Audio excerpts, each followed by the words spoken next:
Термин ландшафта как база для словообразования на примере хакасского языка.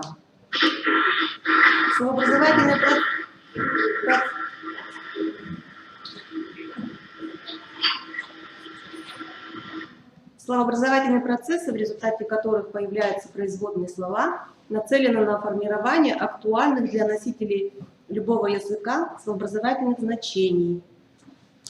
Процесс выделения объекта номинации из окружающего мира был связан с осмыслением его ценности для народа.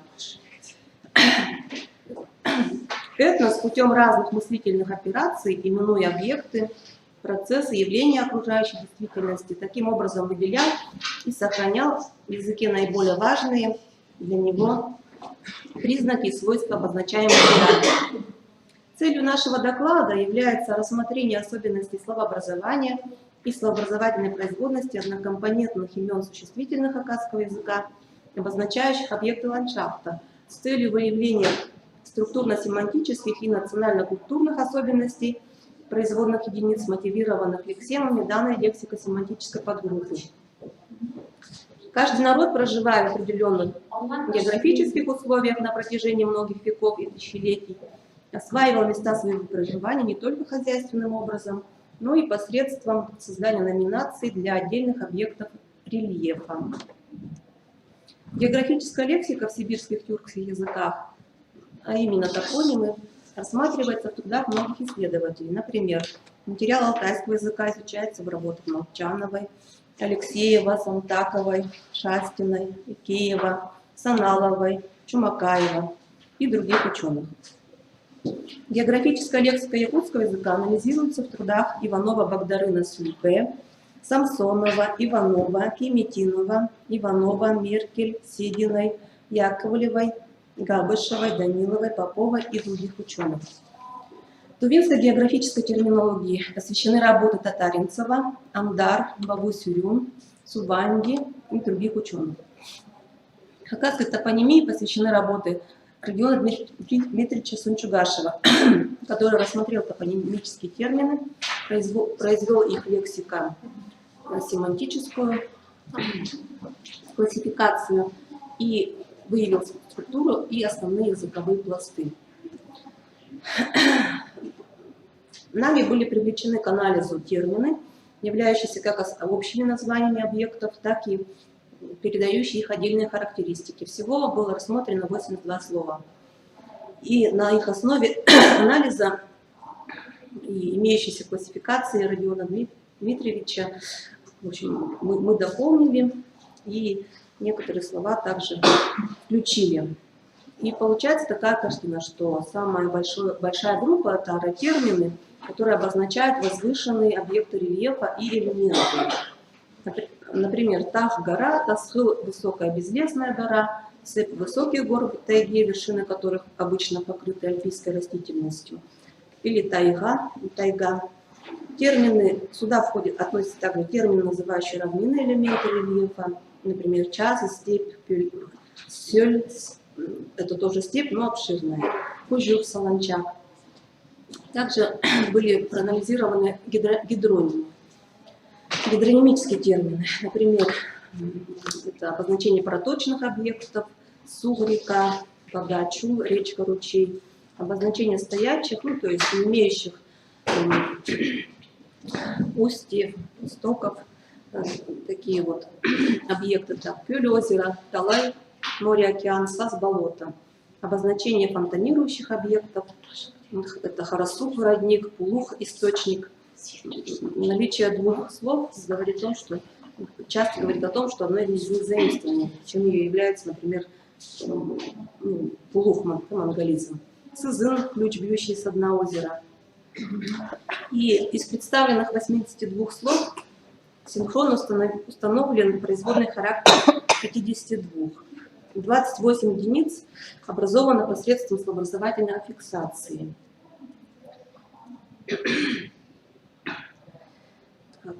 23 единицы путем метафоры, метафорического переноса значения, и одно слово путем словосложения. И таким образом можно констатировать большую продуктивность аффиксации, метафорического переноса, образования номинаций рассматриваемой группы.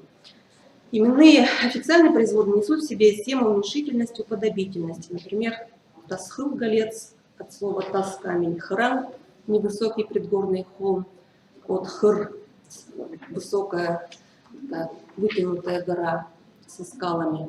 И наличие одно слово овтырых, от овтылых, то есть имеющий середину буквально. Здесь имеется имплицитное указание на расположение объекта внутри реки, в реке. То есть производящие глагольные основы делятся на переходные и непереходные. Переходные основы представлены в 16 словах. Это, ну, вроде кичик, переправа, бот, перевоз, от слова кич, переходить, переправляться, азах, перевал.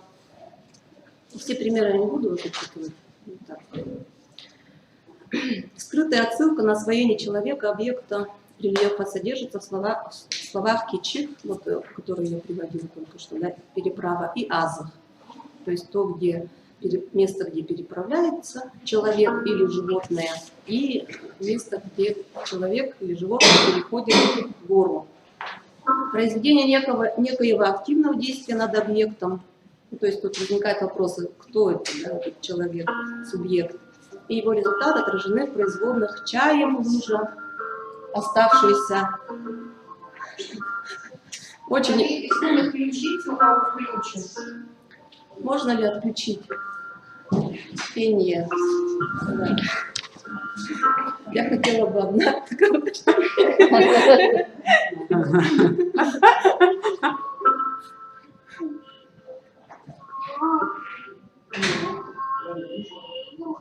Кто? А там видно вообще кто-то? Ну, вот это видно. Подницкая. Или что-то туда. А, все. Да, так. Ага, спасибо. А мне пишут, что у вас не пускают или нет? Или это у нас не пускают?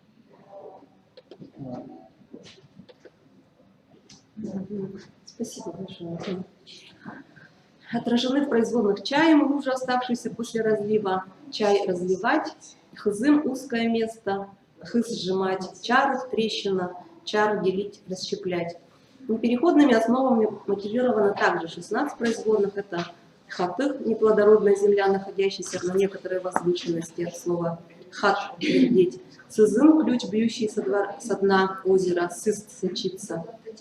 Инес, склон, спуск с горы, ин, спускаться под гору.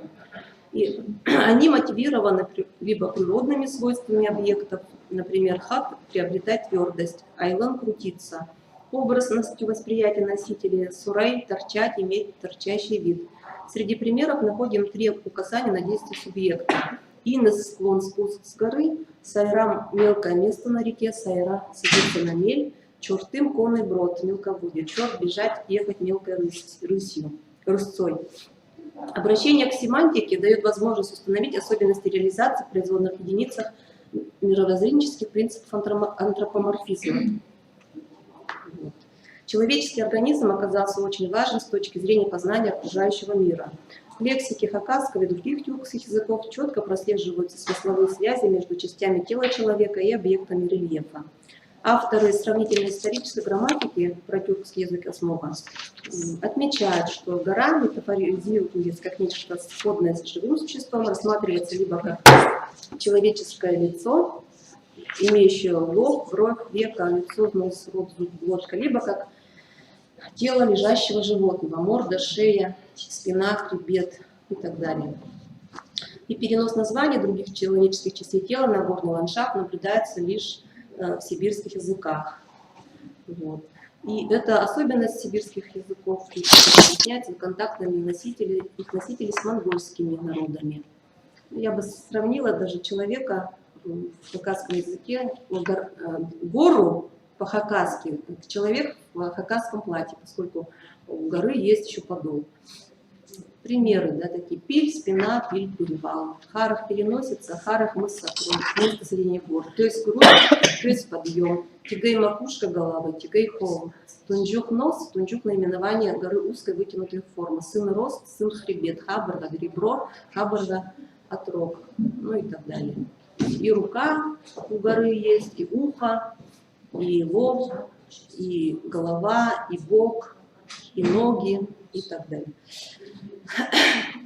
Самыми продуктивными по данным Хакаско-русского словаря являются основы существительных сух, река, вода. То есть первую ступень производности представляют 39 единиц, среди них 4 глагола, всего официальных единиц 11, аналитических сложных 28. На втором месте таз камень, как бы это ни странно ни звучало. 13 производных слов, из них 3 официальных, сложных 9. На третьем месте слово тах гора, 9 единиц. Ну и далее идут степь и озеро, по 6 слов. Название места используется в образовании сложных топонимов в соответствии с существующими словообразовательными моделями. Также, например, поляна Кмета, Кмета ЧГ и так далее. Но это, конечно, конкретные индивидуальные наименования. Производные глаголы хакасского языка интересны тем, что эта группа слов наиболее ярко отражает восприятие мест человеком и отношение к ним этим местам. И анализ позволил выделить группу обобщенных значений производных официального образования. То есть всего 7 групп, они представлены в слайде. Буду ли я переходить, например, через что-то, передвигаться по месту, ходить по месту с целью добычи, пропитания, снабжать указанным объектом, использовать объект как орудие, то есть тоста бросать. 5. Испытывать потребность в объекте, быть в избытке, походить свойствами на указанный объект. Как кюльбенне, колыхаться от слова кюль – озеро. Конечно, никто так ярко не рассматривал, но это мои предположения. И как мы видим, что в семантике производных глаголов отражена связь между определенным местом и стандартными действиями, которые связаны с ними. Объекты рельефа понимались как преграды, которые необходимо преодолевать, или места, где можно добывать пропитание, орудия. И согласно традиционному мировоззрению тюрков, в том числе Сибири, в том числе и хакасов, окружающие человека пространства являлись обитаемыми, весь мир был живой. Также они осознавались как места обитания мифологических существ, эзы, хозяев, которые имели антропоморфный облик. Таковыми являются гора, тайга, река, озеро. Особое отношение у хакасов было к горам, как отмечается в трудах этнографов, например, Бутанаева, Бурнакова. Хакасы считали, что они рождены от гор и имеют родство с горными духами. Горы являлись местом жительства Тахэзы, хозяин горы, которые отличались от обычных людей отсутствием бровей. В водном пространстве главным был Судай, или Сух-Эзы, хозяин реки, есть еще перевод как водяной, либо Кюль-Эзы, то есть хозяин озера. Обязательность реки и горы для хакасского народа, человека, конкретного представителя, она нашла отражение и в фольклоре. Например, имеется пословица «Чабы стаполза, тампар, тай стаполза, сумпар». У каждого есть родина, буквально, хоть и низкая, но есть моя гора. Хоть и мелкая, но есть моя река. И понятия реки, горы, земли связывались с понятием родины. Поскольку выживание человека в окружающем мире всегда зависит от наличия питьевой воды, хакасский народ отразил свои представления о воде и реке в производных словах. Появились единицы в виде парных слов, выражающих понятие родина, дом, через связь двух компонентов, один из которых слово сух. Другие компоненты слова, называющие такие элементы ландшафта, как земля и гора. В тайге же главным считался тайга-эзы, хозяин тайги. Также этим словом называли медведя. Хакасы уважительно относились ко всем этим сущностям, выполняли ритуальные действия в виде кормлений, устраивали общественные моления, делали жертвоприношения. Таким образом, на примере данной группы терминов можно убедиться, что народ хакасы путем словесного означивания осваивали окружающий мир именно в соответствии со своими традиционными представлениями. Количественное преобладание слов, обозначающих возвышенности, отражает значимость гористого характера окружающего пространства для народа. Хотя Хакасская Минусинская котловина вот, имеет не только, конечно, горы, но и степи. Для терминов ландшафта характерны такие способы словообразования, как аффиксация, метафорический перенос. Переходность и непереходность мотивирующих основ имеет примерно равное соотношение. В значениях некоторых имен имеются отсылки на физическое освоение человеком, живым существом, объектов рельефа, воспринимаемых как преграда, это река и гора, источник пропитания, степь, тайга или орудие, камень. Организм человека, микрокосмос, оказался важен для познания окружающего мира, макрокосмоса. С точки зрения продуктивности, самыми богатыми и продуктивными основами являются слова, обозначающие реку, камень, гору, степь и озеро. И видим, что находит отражение в семантике производных глаголов, связь между местом и стандартными действиями, операциями, которые производятся в рамках этого места. Человек не был одинок в этом мире, все окружающее его пространство было населено мифологическими существами, имеющие большое значение для человека, имели хозяева гор, рек и тайги. Спасибо за внимание.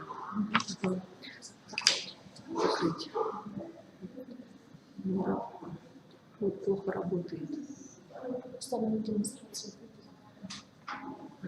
Он куда-то исчезает. Все, да? Так. Теперь мы должны проверить, подошла ли Татьяна Николаевна. Вопрос задать? Вопрос. Я думала, вопросов не будет. Нет, вопрос вот переходные и непереходные основы. От переходных или непереходных глаголов, да, это означает? Да, Вот там просто мотивирующие основы. Там кетч было, кетч и течь, да, и кетч переходить. А почему это переходные? Стечь. И кетч тоже. Можно посмотреть? Переходить брод, он всегда переходный. Переходить что? Все поняла. Возможно, я уже закрыла, поэтому я потом посмотрю у себя и покажу вам. А это в хакасском слово «стечь», да? Нет, это древнетюркское слово. Да, по материалам древних языков Севартян восстановил эту основу. Так, больше вопросов нет. У меня один вопрос есть. Вот вы отметили, что для терминов ландшафта, да, вот характерно способы аффиксации и метафорический перенос. Поскольку вы вообще занимаетесь словообразованием, у меня такой вопрос. А вот для хакасского языка в целом, да, вот какой способ характерный? Так же или это вот тоже словообразование? Или можете?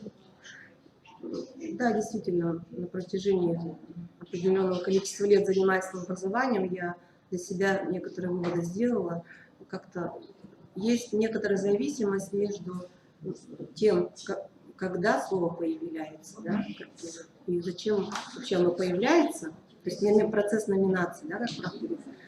Вот, допустим, мы рассматривали лингвистические термины, новые, словарь терминов рассматривали в секторе, в отделе, и, конечно же, большая часть из них это аналитические слова, новые. Аналитические слова, это новые слова, это уже нашего периода, да? Новые. А вот если сравнить его 20-30-е, когда тоже было очень активное, да, терминотворчество, все это, какой способ был тогда самый продуктивный? Ну, я думаю, это также была аналитика. Аналитика. Да, для нового, первоначального, мне кажется, этапом освоения, как бы, введения в язык, да, если он как бы возникает только недавно. Понятно, что творцом является определенная часть общества. И оно, мне кажется, первоначально проходит этот этап аналитики, а синтетика, она как-то слабо работает. Понятно. Спасибо. Спасибо за вопрос. Татьяна, следующий докладчик у нас кто? Татьяна Николаевна Баргаякова у нас по программе. А ее нет еще. Ее, видимо, нет, да, в списке. Тогда слово предоставляю. А спроси, есть там? Есть онлайн вопрос? Спроси, есть? Татьяна Николаевна, вы кто? Меня поставили. Что? Спросите, пожалуйста, Баргоякова Татьяна Николаевна прошла, нет? Тем. Баргоякова. Ну, Татьяна Николаевна. Татьяна Николаевна. Нет, ну вот, видимо, Нету, да, такой Татьяна Николаевна? В списке нет. участников нет. А вот плюс 6 там. Это плюс 6, вот Среди кто? плюс 6 тоже, может быть, не может отключиться. Татьяна Николаевна, вы с нами? Здесь 13. Не покрыто. Вообще еще раз. Так, Посмотрим. Нет. нету. Ну тогда. Слово предоставляется Фединой Наталье Никитовне, кандидату филологических наук, старшему научному сотруднику Института филологии СУРАН. Тема доклада «Языки». Пожалуйста.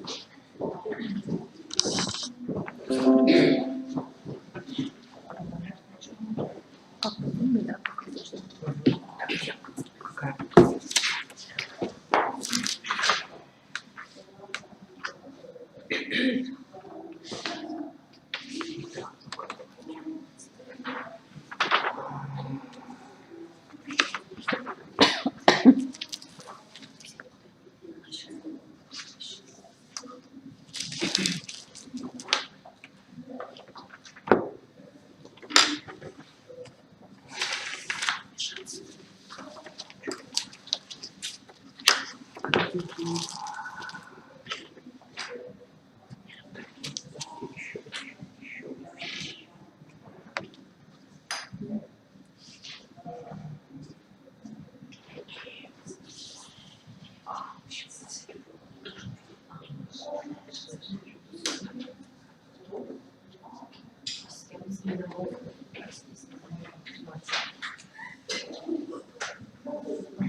Как я начну? Нет, еще раз.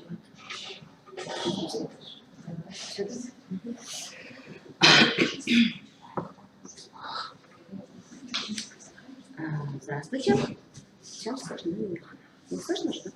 Да-да. Знаешь, да? Так, тема моего доклада «Образование homографов в результате синтезации аналитической конструкции в челканском языке». В челканском языке на стыке основного и вспомогательных глаголов происходят разнообразные фонетические процессы, которые приводят к стяжению этой конструкции. В результате возникает амонимия простых и стяженных глагольных форм в разных временных полях. В результате процесса синтезации поверхностно-фонетические структуры глагольных словоформ с одной стороны максимально упрощаются, а с другой стороны система морфологических форм глагола усложняется. В данном докладе я постараюсь показать фонетические преобразования, которые происходят в процессе синтезации челканской глагольной аналитической конструкции со вспомогательным глаголом «ал» – «брать» в сравнении с простыми глаголами в поле прошедшего времени. Определить, в каких случаях вспомогательный глагол при стяжении аналитической конструкции редуцируется. В челканском языке стяжение может происходить и в пределах одной глагольной словоформы. При этом могут полностью или частично утрачиваться временные и личные показатели, а также усекаться часть лексической основы, в результате чего образуются различные амографы. Критерии их разграничения будут показаны в данном докладе. При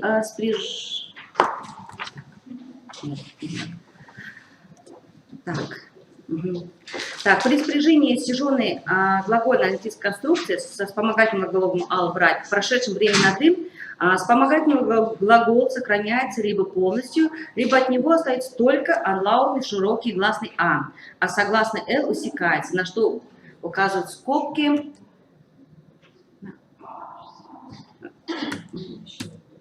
Так, я... Так.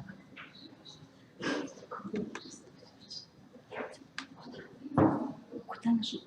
Извините, сейчас разберусь, куда нажимать. Я не вижу стрелочку. Вот, все, спасибо. Так. По данной таблице видно процесс стяжения аналитической конструкции со вспомогательным глаголом «ал». В первом столбце представлено спряжение простого глагола «тюра», а во втором столбце спряжение стяженной аналитической конструкции со вспомогательным глаголом «ал». Во втором столбце мы наблюдаем, что представлен глагол стяжен из двух глаголов. Тюрап алдым перешел в тюрав алдым. В случае, если основа основного глагола оканчивается на гласный, то показатель дипричастия сохраняется, но глухой согласный «п» в ауслауте дипричастия на «ы» переходит щелевой согласный «б», так как оказ положение между двумя гласными. Если основа глагола на согласный, показатель дипричастия выпадает полностью. Спряжение можно посмотреть во втором столбце «пара алдым». Так.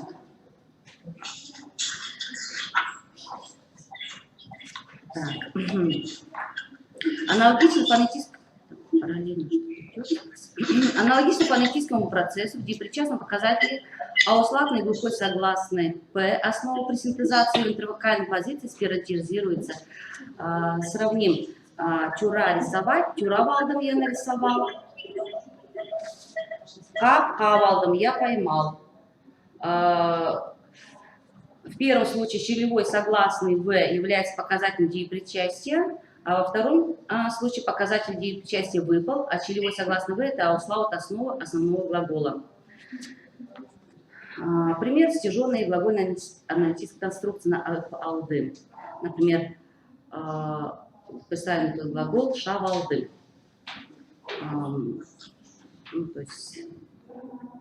Который стянулась от аналитической конструкции «шав-алдым». В отрицательной глагольной аналитической конструкции вспомогательный глагол сохраняется полностью. После основы вспомогательного глагола идет отрицательный аффикс «ва». Спряжение представлены также в таблице простого и стяженного аналитической глагольной конструкции. При спряжении стяженной глагольной аналитической конструкции со вспомогательным глаголом «ал» брать в положительной форме прошедшего времени на «н» вспомогательный глагол «ал» брать сохраняет только лаутный широкий гласный «а». Полностью глагол восстанавливается при спряжении в отрицательных конструкциях. При спряжении глаголов с основой на гласный показатель дипричастия «п» в интервокальной позиции спирантизируется, а временной показатель «г» полностью выпадает. Так. Вот. При спряжении простых глаголов с конечной гласной временной показатель также выпадает, как при спряжении аналитической конструкции со вспомогательным глаголом «ал» брать. Только во втором лице множественного числа сохраняется конечный сонорный согласный «н» временного показателя на «г». Если глагол оканчивается на согласный, то при спряжении простого глагола сохраняется анлаутный согласный «г» и инлаутный гласный «ы». Временного показателя полностью временной показатель сохраняется только во втором лице множественного числа. При спряжении глаголов с основой на согласный в составе стяженной аналитической конструкции дипричастный показатель выпадает полностью. Сохраняется только анлаутный гласный «а» вспомогательного глагола «ал» брать. Временной показатель выпадает полностью. Числительно сохраняется только во втором лице множественного числа, как ауслаутный сонорный согласный «н». Так. И вот перед вами пример стяженной аналитической конструкции «палдым». Кенеткела военным казымны санунам. Санунам восходит к санным алгам. Так. Вспомогательный глагол «ал» полностью останавливается в отрицательной конструкции. Например, «тюра валдым». Тюра валвам. Я не нарисовал. Или вот ажим акчизы алалван. Тоже алалван произошло от двух синуса от аналитической конструкции алваган. При спряжении глаголов в положительной форме прошедшего времени на тыр вспомогательный глагол «ал» брать сохраняется либо полностью, либо частично в виде анлаутно широкого гласного «а». Спряжение представлено также перед вами во втором столбце аналитической конструкции, стяженная аналитическая конструкция «тюра валтырым». Возможно два варианта, либо «тюра валтырым», либо «тюра валтырым». Я нарисовала, оказывается. И вот пример, за тедалтерс, тедыпалтерс. Произошло так. Вспомогательный глагол «ал» брать полностью останавливается в отрицательной конструкции перед отрицательным аффиксом «ва». Например, «тюра вал ватерым». Пример «помнится там таналватером». Таналватером, там и палватером. И вот, и таким образом в поле прошедшего времени отрицательных форм простых глаголов с гласными в слауте полностью совпадает на письме с положительной формой стяженной глагольно-аналитической конструкции со вспомогательным глаголом «ал» брать. Различить, какая из форм написано в предложении, можно по контексту или по ударению в устной речи. При сближении простых глаголов с слаутным гласным основой отрицательной формы в поле прошедшего времени на «ды», «гын», «тыр» ударение падает на гласно отрицательного аффикса «ва». При сближении с стяженной аналитической конструкцией с слаутным гласным основой в положительной форме в поле прошедшего времени со вспомогательным глаголом «ал» брать ударение падает на слаутный гласную основу основного глагола. То есть, таким образом, в челканском языке в результате стяжения появляются многочисленные амографы. Ну вот, например, в отрицательное суравадом я не просил, или суравадом я попросил. То есть зависит от ударения. Это вот в поле прошедшего времени на «ды». Следующий такой же примерно только амограф в поле прошедшего времени на «гын». И амограф в поле прошедшего времени на «тыр». Амографов отрицательных и положительных форм. Спасибо за внимание. Большое спасибо, Наталья Никитовна. Есть ли у кого-то вопросы? Там в первых примерах мне почему-то показалось, там без стяженной формы ударения два как будто не до конца стянулось. Ну, как бы чувствуется в основе, в основном глаголе, и потом вот вспомогательный. Но там получается только один, да, ударение одно, Вот да? здесь, да, ударение одно. Так. Вот, Вот здесь, да? нет, вот этот. Нет, впереди вот сложное, где тонал ветерный. Перед этим. Ну, это попроще. Где там, где вот там узнавать? Узнавать. Вот тот, да. Как ударение будет? Помните, это аналатор. Ударение падает на показатель отрицательный. Больше вопросов нет. Так, спасибо за внимание. Слово предоставляется Тезрановой Алене Робертовне, кандидату филологических наук, старшему научному сотруднику Института филологии СОРАН, город Новосибирск. Доклад называется «Аналитические конструкции частного типа в алтайском языке».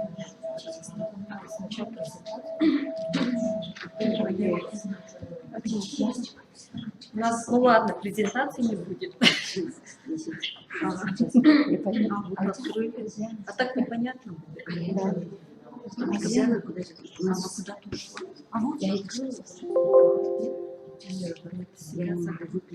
Нам надо кого-то привести сюда. Тимофея. Напишите Тимофею. И так времени нет уже.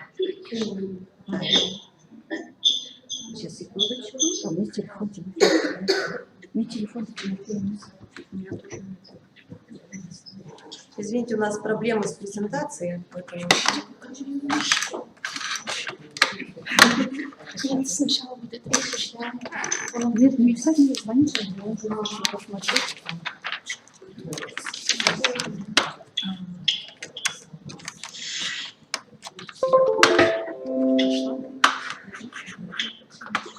Это будет конце презентации. Мне нужно оттуда сюда пройти. А как это я сделаю, я не знаю. Может, позвать? Сейчас мне позвонить. Сейчас. Может, Я подойти. Можете подойти вот к маме. Или я. Надо, чтобы кто-то был у нас. Может быть, начнешь пока? Да. А как непонятно. Ну, я могу потом вернешься. В данном докладе мы хотели бы остановиться на трехкомпонентных аналитической конструкции деепричастно-причастного типа. Данные конструкции в алтайском языке не были объектом специального исследования. Первый компонент таких аналитических конструкций – это семантический глагол в деепричастной форме, а вторым является любой… Ой, вы мне включите, пожалуйста. Ну, вообще не смотрите. Там что-то еще стоит. А вторым является любой вспомогательный глагол бытия. Глаголами бытия мы называем такие глаголы, как тур, тят, тур, тюр.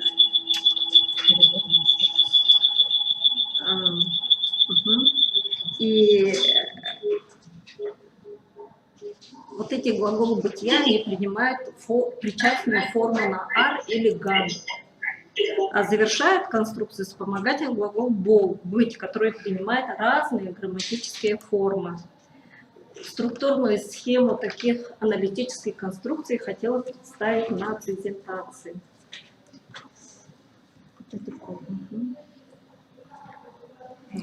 Это Сейчас, да, сейчас просто когда выйдет, там посмотрите.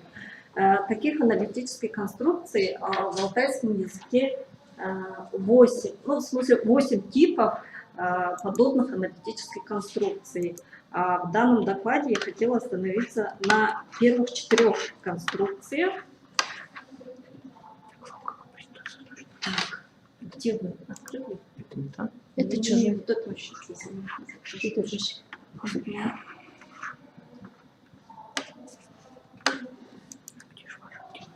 Вот он. 20.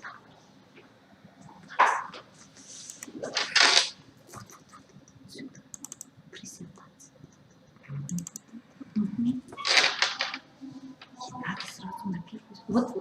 Вот 8 типов аналитической конструкции, и в данном докладе мы хотели бы остановиться на первых 4.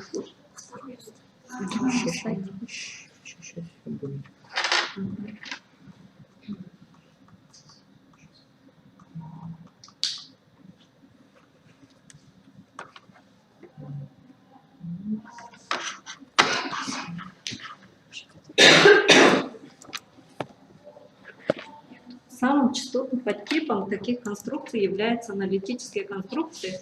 Первый компонент, который деепричастие свободного глагола, второй один из глаголов бытия, полностью грамматикализованный и выступающий в форме наган. Вот это первый тип. Третий – это заключительный компонент глагол «бол», употребляется в качестве служебного предиката «болор», наверное, передавая семантику высокой вероятности совершения действия. Большая доля примеров таких конструкций приходится на вспомогательные глаголы «тур» и «отур». Если сравнивать с бивербальными конструкциями, там на первое место выходит тоже глагол «тур» и «тят». А в трехкомпонентных конструкциях, наоборот, на первое место выходит глагол «тур», потом «утур», а затем идут глаголы «тят» и «тюр». Но на эти глаголы, особенно на глагол «тюр», в качестве среднего компонента приходятся единичные примеры. Так, куда вы знаете? Сюда? Ага. Ой, это не мое. Это мое. Так, первый тип. В таких трехкомпонентных глагольных аналитических конструкциях выражается специфическая грамматическая семантику.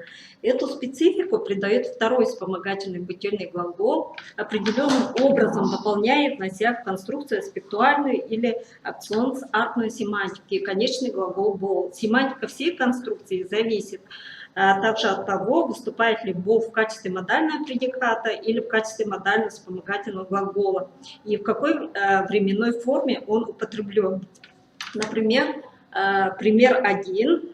Семантические компоненты конструкции сказуемого, вспомогательный глагол «тур» передает повторяющиеся действия, о котором говорящий предполагает, так как сам не раз был свидетелем происходящего, основывается на своем опыте, хотя пространственно находится далеко от мест совершаемых действий.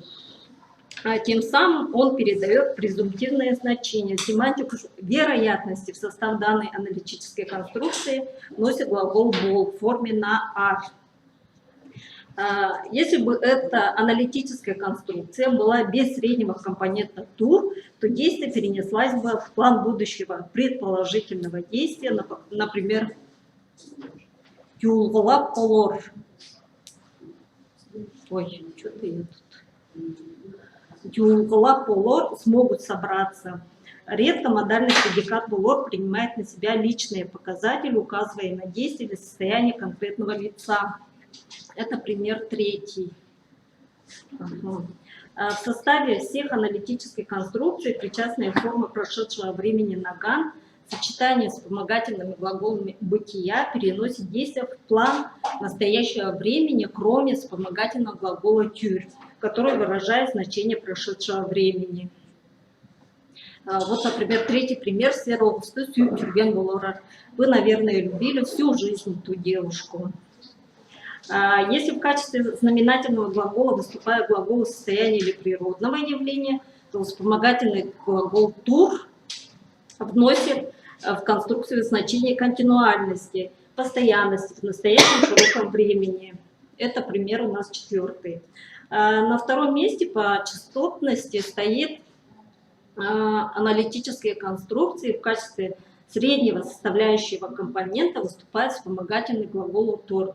Главное отличие конструкции «стурья» от «отур» состоит в том, что глагол «отур» привносит семантику дуративности в данный момент. Нередко в таких приложениях имеются конкретизаторы типа «md сейчас», «m сейчас», которые акцентируют на значение данного момента. Это у нас глагол, пример пятый. Отличие от аналитической конструкции тур, в аналитической конструкции тур говорящий предполагает, допускает то, что действие происходит в данный момент, основывается на каких-то внешних факторах, находясь далеко или близко. Когда в роли среднего компонента выступает вспомогательный глагол «тят» в форме «наган», то сохраняется семантика длительности в данный момент, а говорящий сам является свидетелем происходящего, зная и видя ситуацию, делает умозаключение о действии. Семантику предположительности и допустимости иногда привносят и сами лексические конкретизаторы типа Байла, наверное. В трехкомпонентных аналитических конструкциях, когда используется вспомогательный глагол «тюр», как я уже говорила выше, в качестве второго компонента, то действие переносится в план прошедшего времени. Прогноз говорящим делается на основе реальных фактов по имеющимся признакам. Это пример у нас седьмой. Второй тип, когда глаголы бытия принимают форму на «ар». Они по частотности стоят на втором месте. Но тут то же самое. Первый глагол у нас стоит в форме причастия, второй глагол, средний компонент, это у нас глагол бытия с формой на «ар». И третий заключительный глагол, это «быть», все, да, принимает форму прошедшего времени. Так, если времени мало, то тут я должна сказать, при сравнении с бивербальными конструкциями, трехкомпонентные аналитические конструкции выражают семантику регулярной повторяемости, а бивербальная конструкция выражается модальное значение возможностей. Эйдип Олды смог сделать, Эйдип Турар что-то делал регулярно в прошлом. Редкие случаи таких конструкций, когда средний компонент выступает в отрицательной форме на вас, он доктор вас болден. Я перестал понимать с какого-то периода. Сообщается о регулярных достоверных действиях, которые перестали совершаться с какого-то определенного времени. Так, на «отур» и «тят», наверное, я не буду останавливаться, потому что там меняется в основном аспектуальное значение. Но тут просто нужно сказать, что тут 11-й пример, когда последний глагол «был» принимает аффиксы лица, например, первого и второго лица, то в таких конструкциях как бы добавляется адмонитивная семантика формы на «ды», выражает предостережение адресата относительно возможных негативных действий. Это пример 11. Как бы вы не другую книгу читали или надеюсь, что вы читаете не ту книгу. На третьем месте у нас стоят конструкции, когда глагол бытия принимает форму на ар и кан, и заключительный компонент бол тоже принимает форму на ган. И на последнем месте у нас стоят глагол, не глагол, конструкции, которые принимают форму на атан. И по нашим данным, в алтайском языке самые малочисленные группы как раз с формой на атан. Но когда в трехкомпонентных конструкциях, хотя форма на атан, семантика формы на атан это обычное прошедшее время, но в таких конструкциях действие переносится в план настоящего времени. Например, пример 16. Благодарим Алену Робертовну за столь информативный доклад. Есть ли вопросы у кого-либо? Желание пообщаться. Да. У кого есть желание пообщаться, можно это сделать и как подсказывает.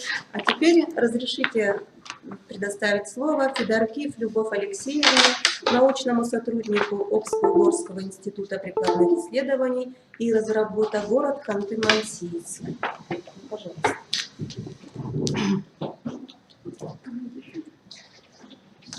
Презентация. Включить презентацию.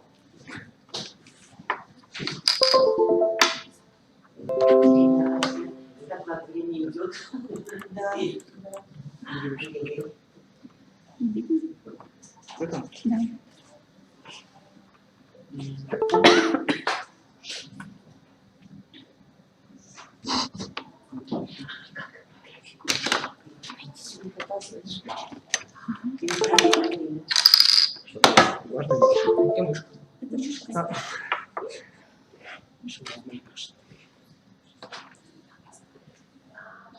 Ну, вот это, да? Да, докладно.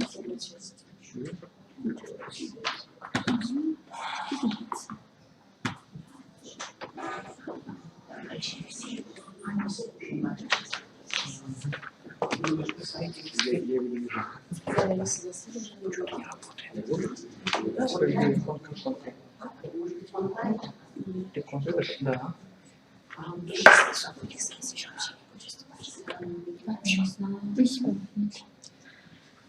Неопределенные местоимения являются одним из средств выражения неопределенности в языке. Неопределенность относится к числу важнейших концептов речемыслительной деятельности человека, во многом определяющих его коммуникативное поведение. Неопределенным местоимениям обско-угорских языков посвящены небольшие разделы описательных грамматик.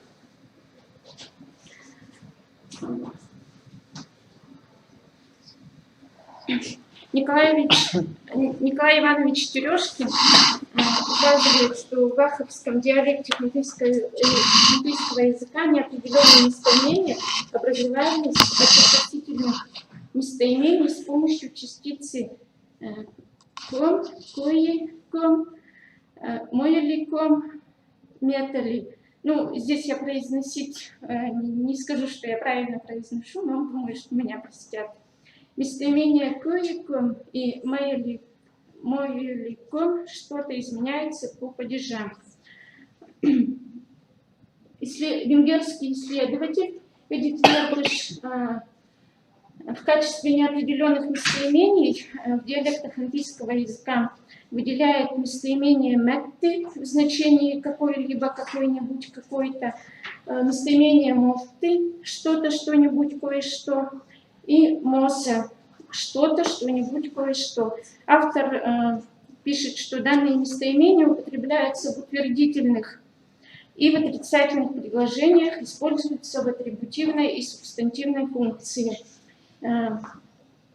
Янош Гуя отмечает, что неопределенные местоимения по структуре делятся на два типа. Это собственно неопределенные местоимения,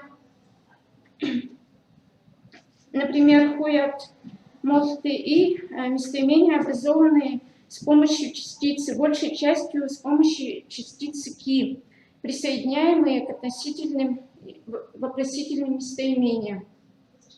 Исследователь приуральского диалекта Николаева делит неопределенные местоимения на 3 серии. Это серия А, сюда она относит местоимение устполуйского говора. Серия Б – это местоимение хойта, кто-нибудь, моса что-нибудь, который, и моса хорпит какой-нибудь. По значениям эти местоимения аналогичны русским экзистенциональным местоимениям серии «не будь».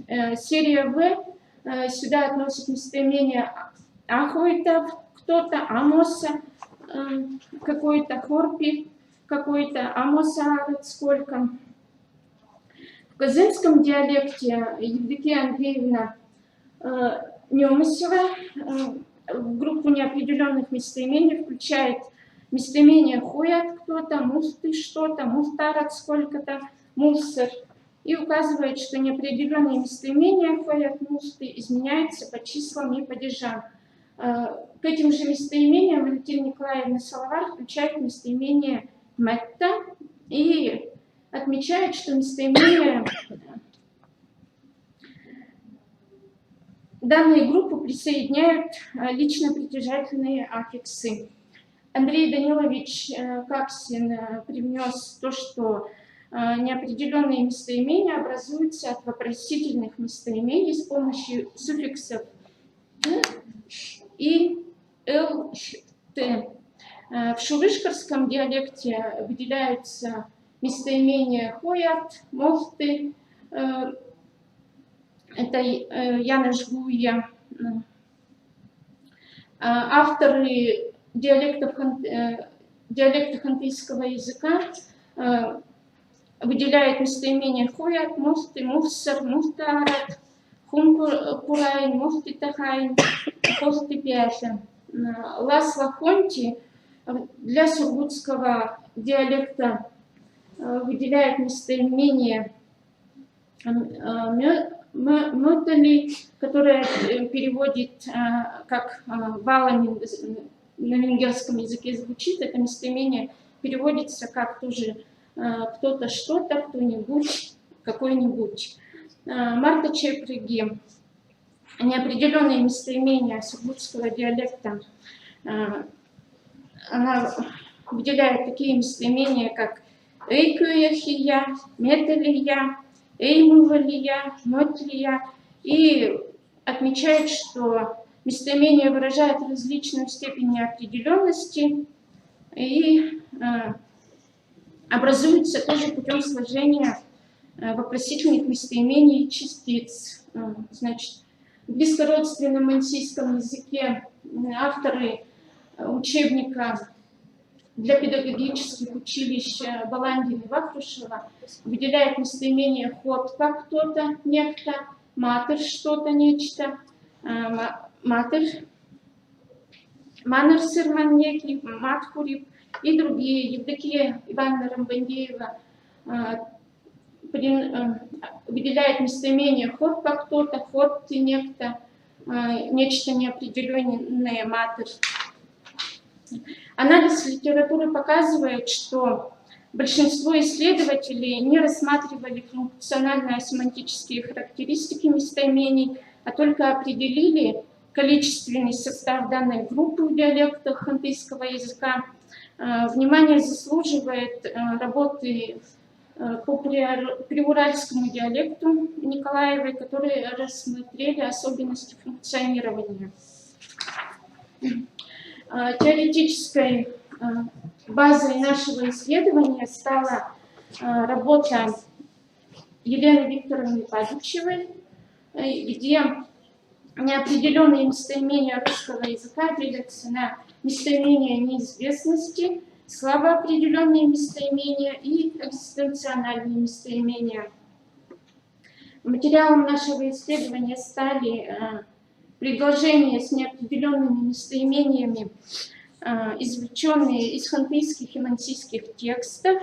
И перед вами таблица небольшая, где я постаралась показать на примере только местоимения муфты, метта, и тут взяла только сургутский диалект и мансийский язык. И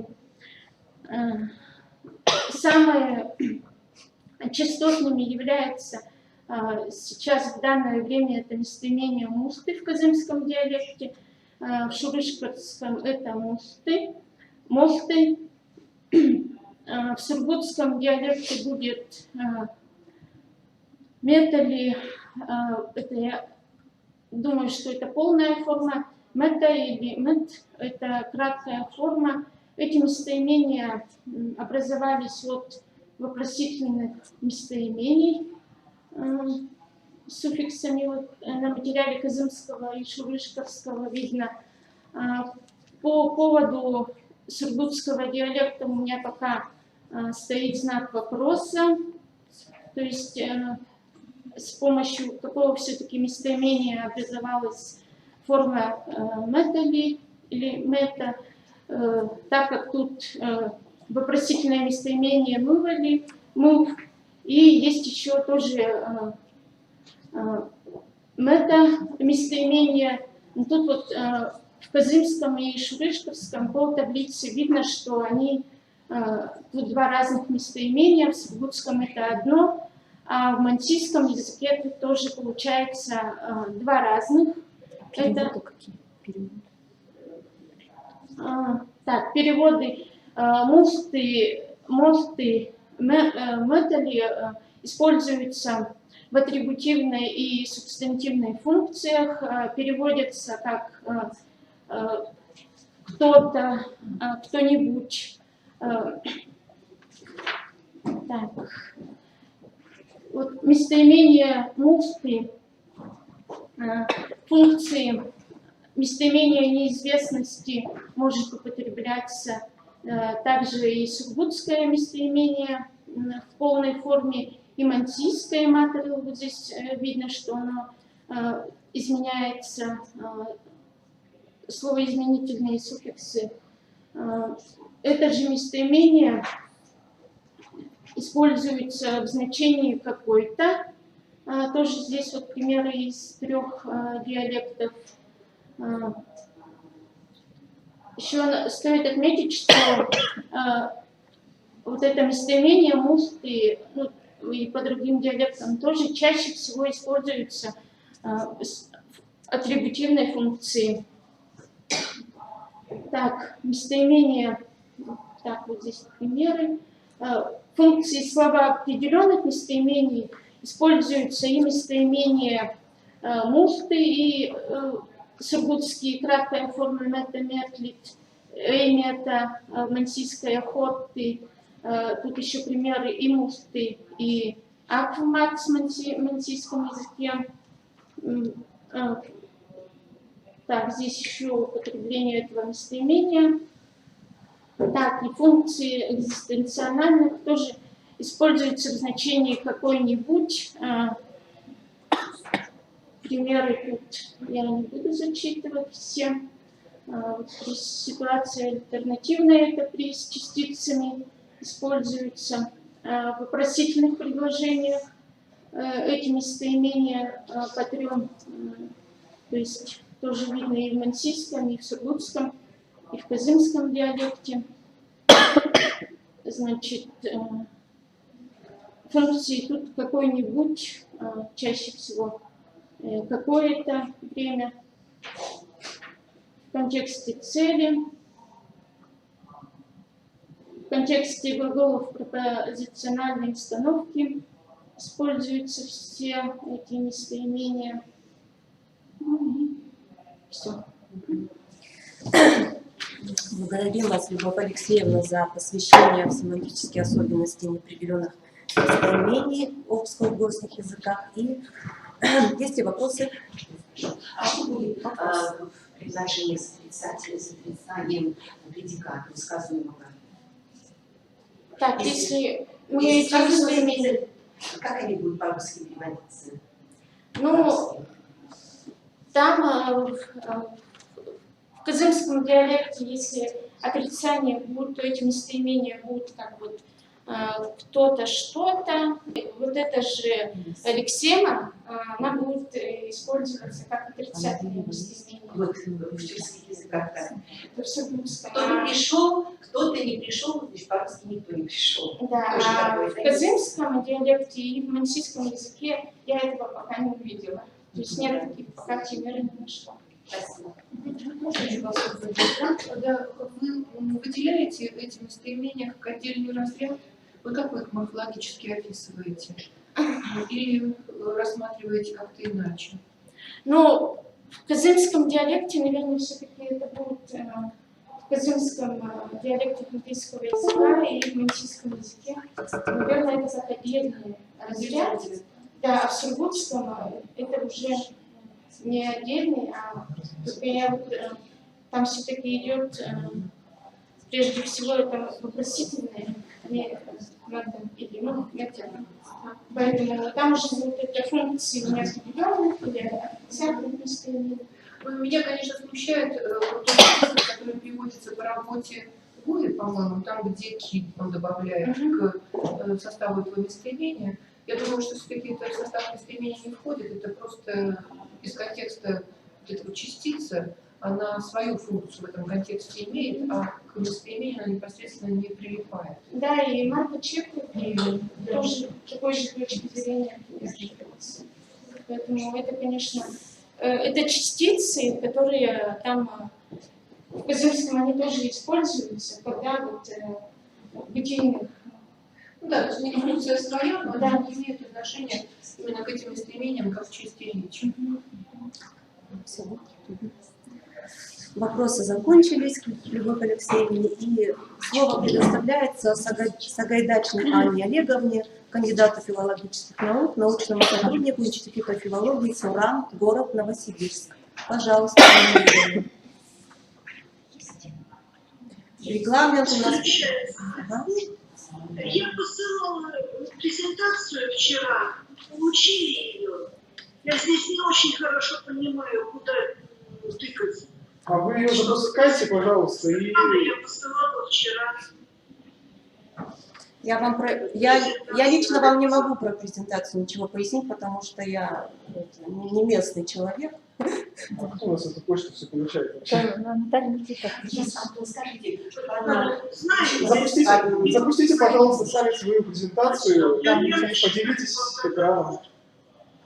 Предлагаемый доклад посвящен описанию способов выражения сравнительной семантики в адыгейском языке. Меня слышно? Слышно.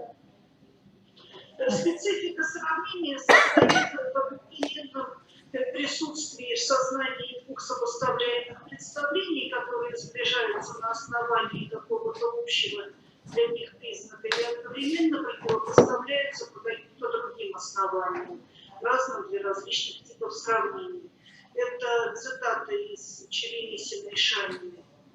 Эта содержательная мыслительная специфика закономерно предполагает и определенные специальные формы, способы выражения, которые очень разнообразны. В унгусо-маньчжурских языках, в угорском, нанкийском, венкийском или воровском, отношения сравнения выражаются падежными формами существительного. В венкийском и орочском существительное принимает показатель отложительного падежа. В воровском существительное оформляется показателем творительного падежа. В нанайском языке сравнительная форма существительного восходит к форме отложительного падежа и ранее как особая форма отсутствовала. В настоящее время сравнение выражается с помощью суффиксов «туй» или «ту» с чередованием. Соединяем к существительным в простой или притяжательной форме соответственно и рассматривается как одна из неподвижных форм выражения косвенного дополнения. Это цитата из Задорнова. Так, не нашли мою презентацию? К сожалению, нет. Ну, тогда придется просто текст прочитать, и что ж делать.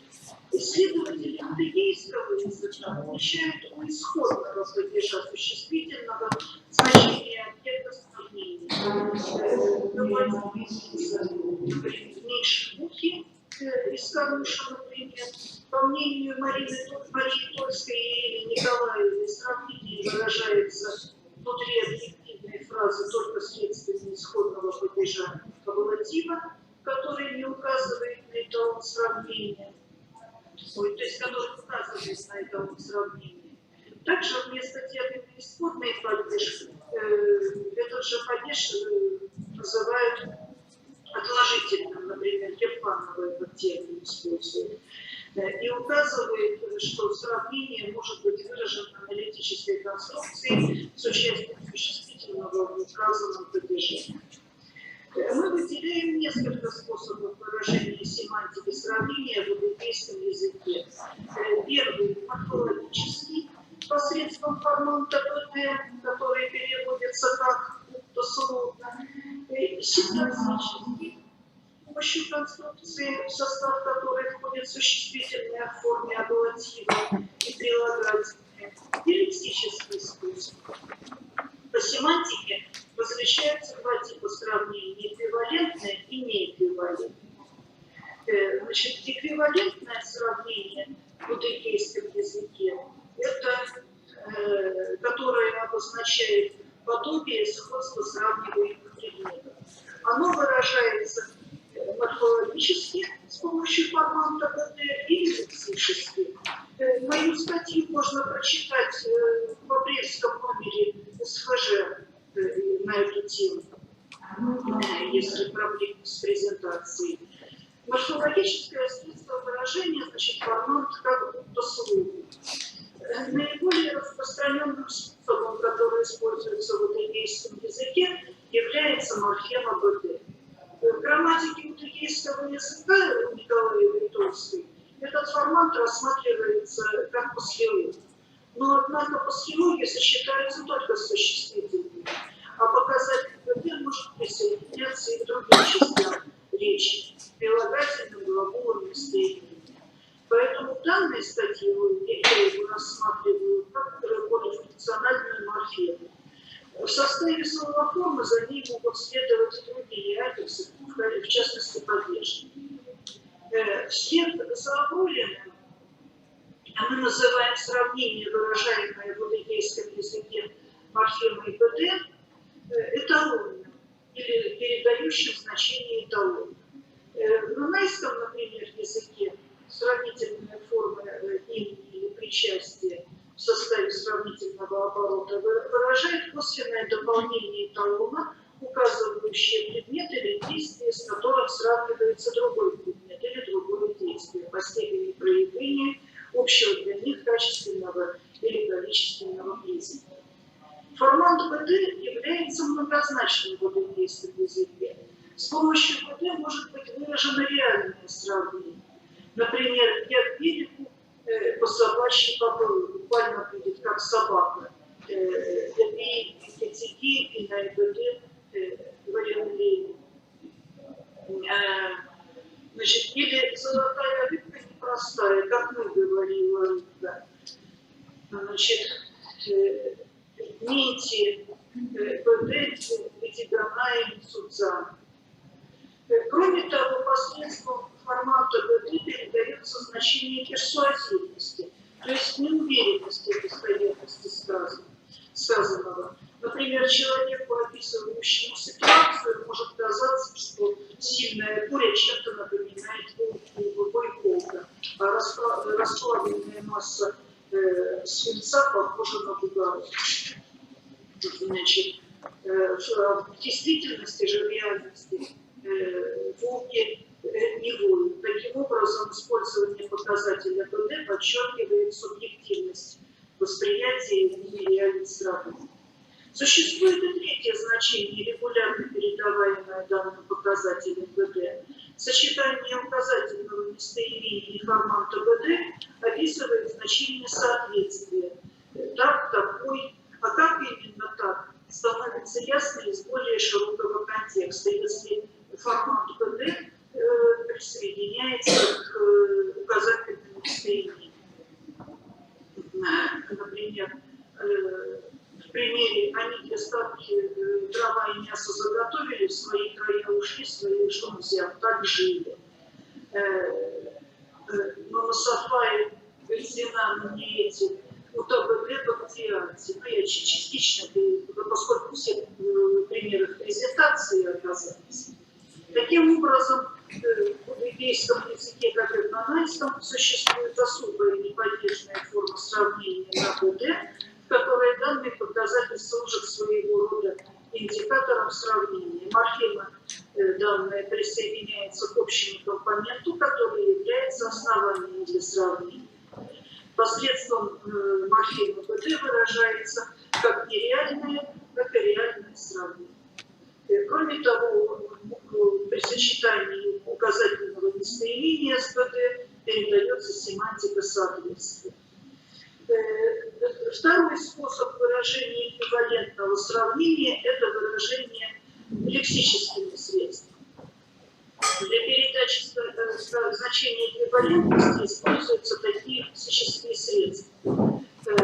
Существительные, как правило, в лично-притяжательной форме, демки с величиной с какой-то предмет размером с, прилагательные боевые, или как вариант какую подобные, похожие, и иногда наличие экзотикации, сравним подобных. Так. Извините, Анна Олеговна, у вас 10 минут на доклад истекли, еще есть 5 минут на вопросы. Я еще не эквивалентное сравнение, я без примера, без всего я быстренько сам еще раз повторю, что в нынешнем году вышел в апрельском номере, можно почитать подробности. При помощи неэквивалентного сравнения устанавливаются различия между двумя предметами. Один предмет, например, выше, ниже, слабее, сильнее, красивее другого. Основным способом выражения неэквивалентного сравнения является синтаксическая конструкция, в состав которой входит существительное в форме исходного падежа и прилагательного. Вот. В отличие от нанайского языка, где сравнительная форма существительного надуя преимущественно используется в сочетании с прилагательным, в буддийском языке сравнение с участием прилагательного выражается не морфемой ГД. Как отмечает Герфанова, сравнение в буддийском языке может быть выражено аналитической конструкцией. Имя того, что сравнивается в именительном, плюс ситуативный эталон, сравниваемого качества в положительном, плюс прилагательное. Значит, она абулатив, называемый положительным падежом. В сравнительной аналитической конструкции прилагательное может принимать показатель дима-дима. На самом деле это усиленность признака, он близок к семантике компаратива. Этот показатель может присоединяться к качественным прилагательным. Значит, наблюдается также определенная свобода в расстановке членов данной конструкции. Вот. Значит, кроме того, в нашей работе встретились мало пока контекстов, но все-таки есть два контекста, в которых второе существительное принимает форму не исходного, а направительного падежа. Вот. Значит, таким образом, выводы. Буддийский язык обладает широкой палитрой средств и способов выражения сравнительных отношений. Они могут быть эквивалентными и неэквивалентными. Впервые в данном докладе рассмотрен весь комплекс, постараемся рассмотреть весь комплекс средств выражения семантики сравнения. Впервые описан неподвижный морфологический способ. Он часто используется для передачи эквивалентных разных значений. Посредством формат ДПД, как условно выражается эталонное сравнение, данная морфема присоединяется, как правило, к существительному обозначающему образец эталон, с которым что-либо сравнивается. Также может присоединяться к глаголу присоединяться. Посредством морфемы ПД может выражаться как реальное сравнение, так и персуазивность. Кроме того, сочетание указательных местоимений ПД передает семантику соответствия. То есть таким образом. К лексическим средствам, передающим отношение эквивалентности, относятся существительные деньги величиной с размером с прилагательным, похожие подобные, выполняющие предложение роль предиката. А аналитическая конструкция сравнения используется для выражения неэквивалентного сравнения и может содержать не только существительное в исходном, но и в направительном падеже. Существительное в его составе обозначает инвазивный достаток, а прилагательное называется на основе которого устанавливается различие. И также подполовительные аналитические способы заканчивания сравнения могут сочетаться, если этого требуется ситуация. Анна Олеговна, извините. Ага. Времени на вопросы у нас нет. Следующий докладчик. Ага. Извините за наклад. Спасибо за вступление, доклад. Слово предоставляется Нуриевой Агулсапар Атаевне, если она подключилась. Здесь она есть? Ну, видимо, нет. И давайте уточним, подошла ли Баргаякова Татьяна Николаевна? Также не отзывается. И есть ли Повалиса Васильевна? Нет. На этом мы наше заседание завершаем, у нас перерыв. Благодарю всех за участие. До 4, до 16:00. Так, до 16:00 мы прощаемся. У нас будет онлайн Давайте, председатель Тимофей. Елена Рудницкая. Она онлайн будет? Да. проводить, Вот у нас. Тимофей.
А можно мне попросить вас, чтобы вы листали, раз вы уж там сидите?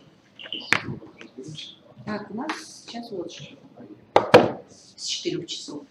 Да, председатель Рудницкая. И она онлайн есть.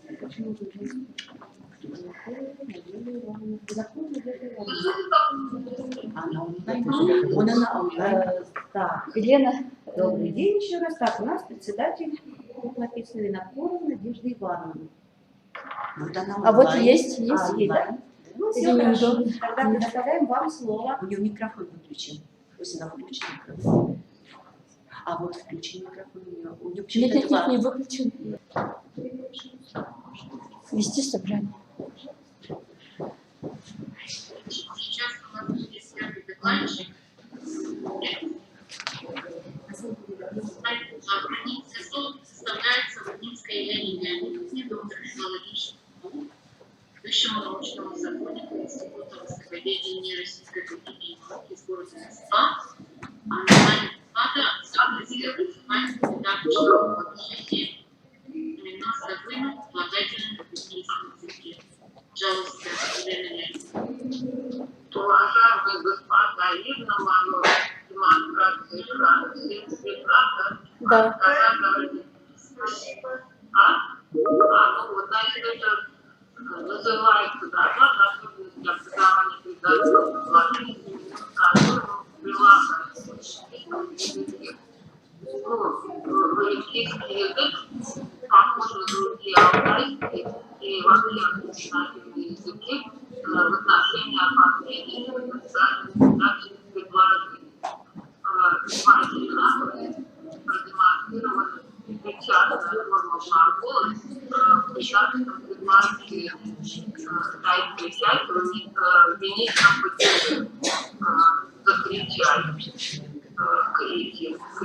это в олимпийском предложении, что кричать, явно кричать.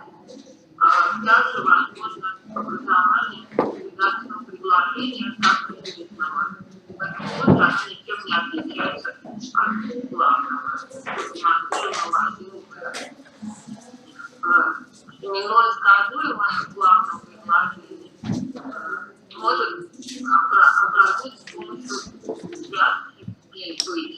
В примере 2 или 2Б. Однако связка в настоящее время не может опускаться как 2Б. Значит, рыба хорошая. Рыба, пусть тут глагола нет, но в синтаксическом состоянии считается, что здесь будет нулевая связка. Затем идет хорошая. Ну, то есть это похоже на то, как бывает в русском языке, но дальше способа уже не будет никакого.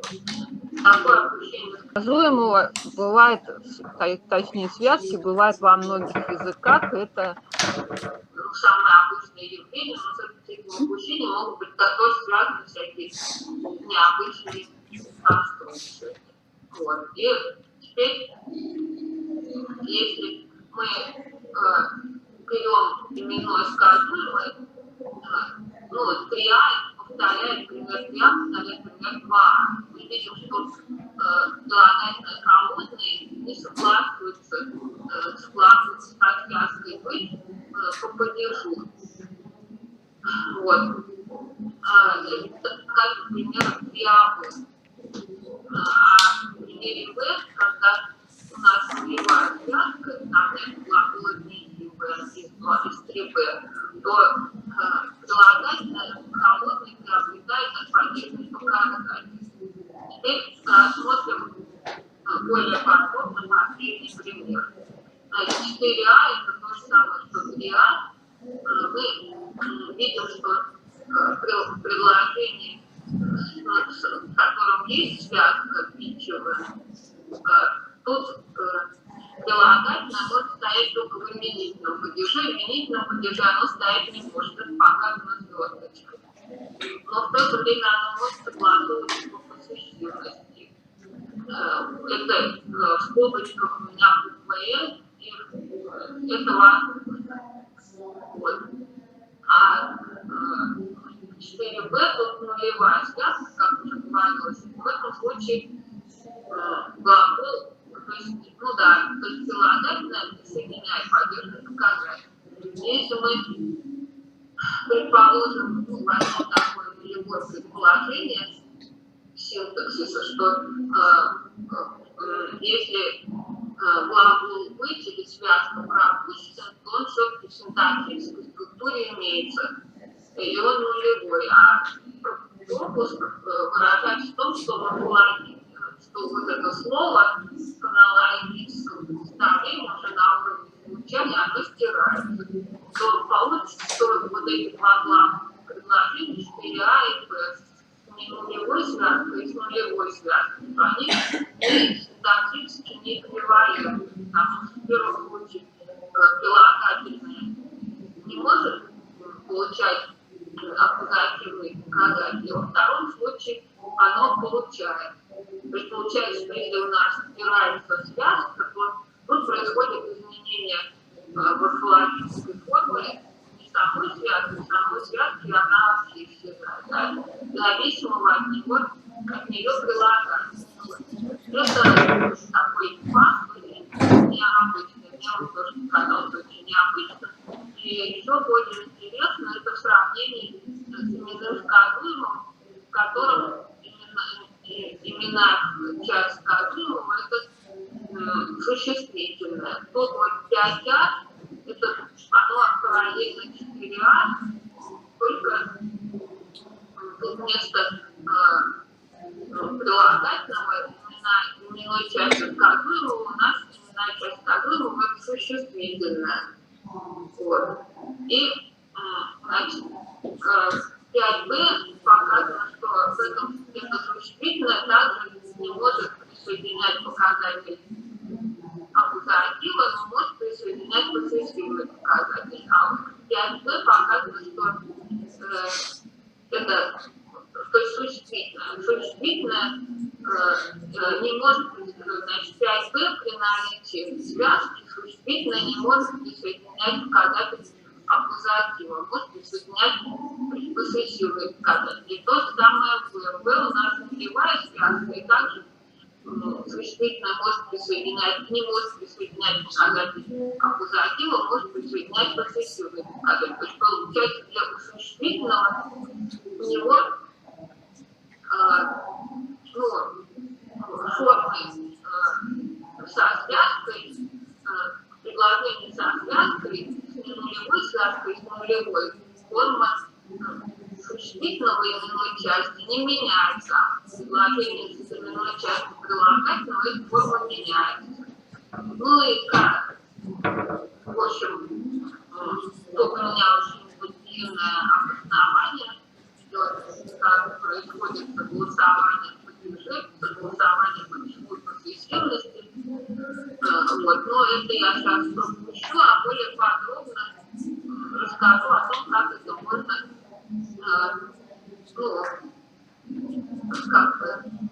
описывать. Значит, известно, что во многих языках прилагательное образует отдельную часть речи. Это не является ни существительным, но и не глаголом. Но, например, в корейском языке прилагательное считается глаголом, потому что логически прилагательное состоит почти во всех тех же морфологических формах, что и глагол. А в некоторых языках прилагательное по морфологическим свойствам очень сильно похоже на существительное. То есть, и вот возникает вопрос, какой же статус прилагательного в английском языке? Если взять бинарную классификацию генеративной грамматики, то по ней существительное будет это чисто именная категория. Значит, в генеративной грамматике есть два признака N и V. И оба признака могут присоединять, то есть могут быть плюс, принимать значение плюс и минус. Существительное это именная категория плюс N, минус V. Глагол глагольная категория плюс V, минус N. И в этой теории считается, что прилагательная промежуточная категория плюс N, плюс V. То есть у прилагательного есть один признак существительного, какие-то глагола. Вот. И вот эта такая промежуточная, она как раз подтверждается моим материалом. У меня получается, что прилагательное, оно, в принципе, сильно похоже на существительное. Например, к прилагательному присоединяются именные и глагольные окончания. Число падеж посессивных. Согласуется и прилагательное тоже существительное. В некоторых случаях прилагательное анонимично существительным. Но чаще всего прилагательное оказывается от существительного асексуально. То есть все-таки прилагательное нельзя довести существительным, хотя это отдельная часть речи. В моем случае, когда прилагательная именная часть сказуемого, оно присоединяет показатели, падежные показатели, отсутствующие связки, так же, как глагол. То есть у прилагательного это свойство как бы плюс глагольное. А в других случаях, когда в других свойствах прилагательное похоже на существительное.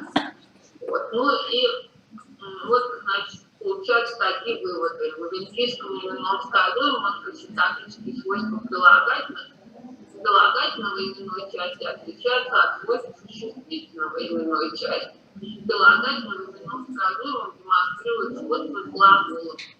Точнее, частной формы глагола. Частная форма глагола, она сама по себе, это уже промежуточная категория между глаголом и именем. То есть она образована от глагола, но, например, изменяется по падежам, так же, как и имен. Также присоединяет посессивные показатели, показатели именной, показатели множественного числа.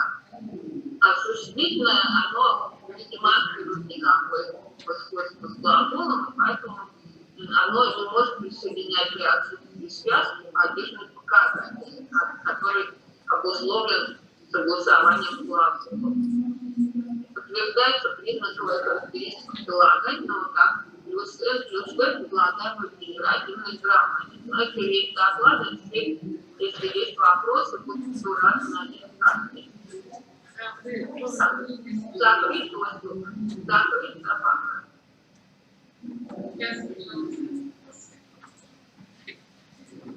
Елена Леонидовна, можно вопрос? Наталья Борисовна Кашкарева.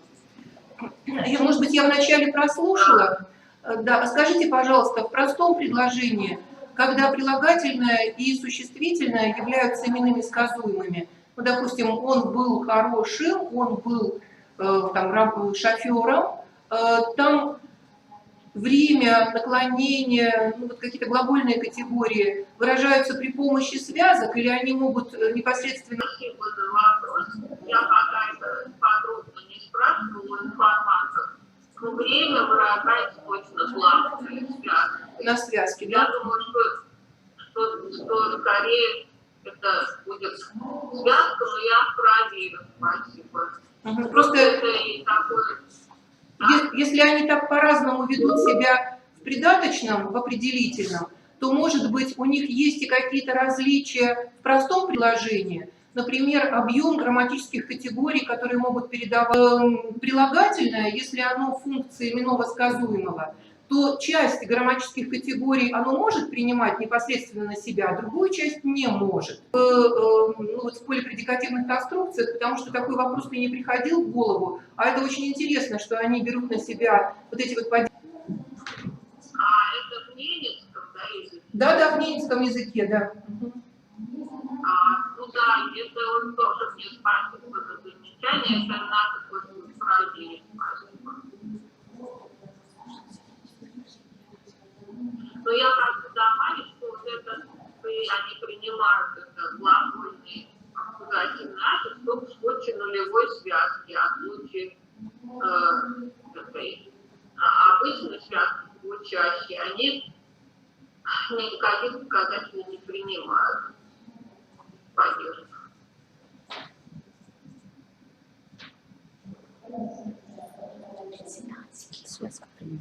Ну вот, все, наверное. Спасибо за внимание. Спасибо. Следующий докладчик у нас обращается Надежда Баирова, доктор филологических наук, нашей да, половедение, педагогии города Улан-Удэ. Добрый день, уважаемые коллеги. Меня слышно, да? Во-первых, я хотела бы поблагодарить комитет за предоставленную возможность выступить онлайн на такой значимой конференции. Но, к сожалению, я первый раз на этой платформе не знаю, как включить презентацию. То есть решите зачитать доклад. Там можно загрузить, там есть панель, рядом с микрофоном, справа от микрофона. Там стрелочка вверх, ага, справа от микрофона, знак микрофона. Дальше. Стрелочка вверх, и там надо нажать на нее и потом выбрать презентацию, да.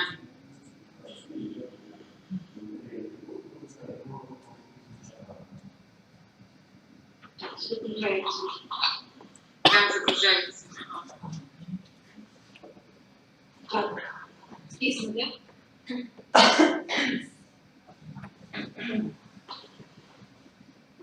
Предоставить. Несоюзная функция форм глагола речи ГХ в бурятском языке. Чрезвычайно важная роль инфинитных форм глагола речи ГХ говорит сказать в монгольских языках пишут многие исследователи. Начиная от Санжеева, Турбеев, Скрипник, Сум, Шмота, Князев, Стрель, Варанова, Грозик. Как известный монголовед Григорий Царевич Турбеев пишет следующее. Речевой или лицензиальный глагол «ик» играет исключительно важную роль в синтаксической системе монгольских языков. Причастные идеи причастной формы этого глагола, благодаря своей полисемантичности, способны выступать не только функцией связи частей сложно подчиненных предложений, но и в качестве служебных слов, выполняющих иные функции. В арабском языке инфинитная форма этого глагола также имеет достаточно широкий спектр несоюзных функций, однако они до сих пор остаются малоизученными. Имеются лишь разрозненные исследования отдельных функций. Так, например, функция показателя надлежащего и сказуемого хорошо описана в грамматике бурятского языка в разделе синтаксис. А роль вспомогательного глагола в аналитических конструкциях достаточно хорошо осветила Елена Константиновна Скрипник, Дажи Шахдаров. А сегодня мы впервые рассмотрим такие несоюзные функции грамматикализованных форм глагола речи, как включение слов,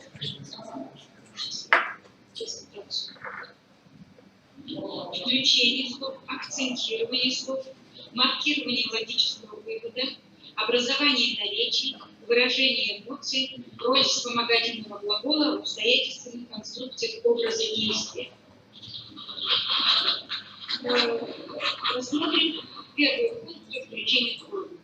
В бурятском языке одной из основных функций для грамматикализованных и причастных форм от глагола речи ГХ является функция включения слов. Это имен, название объектов, местности, художественных произведений, идиофонов, заимствований и так далее.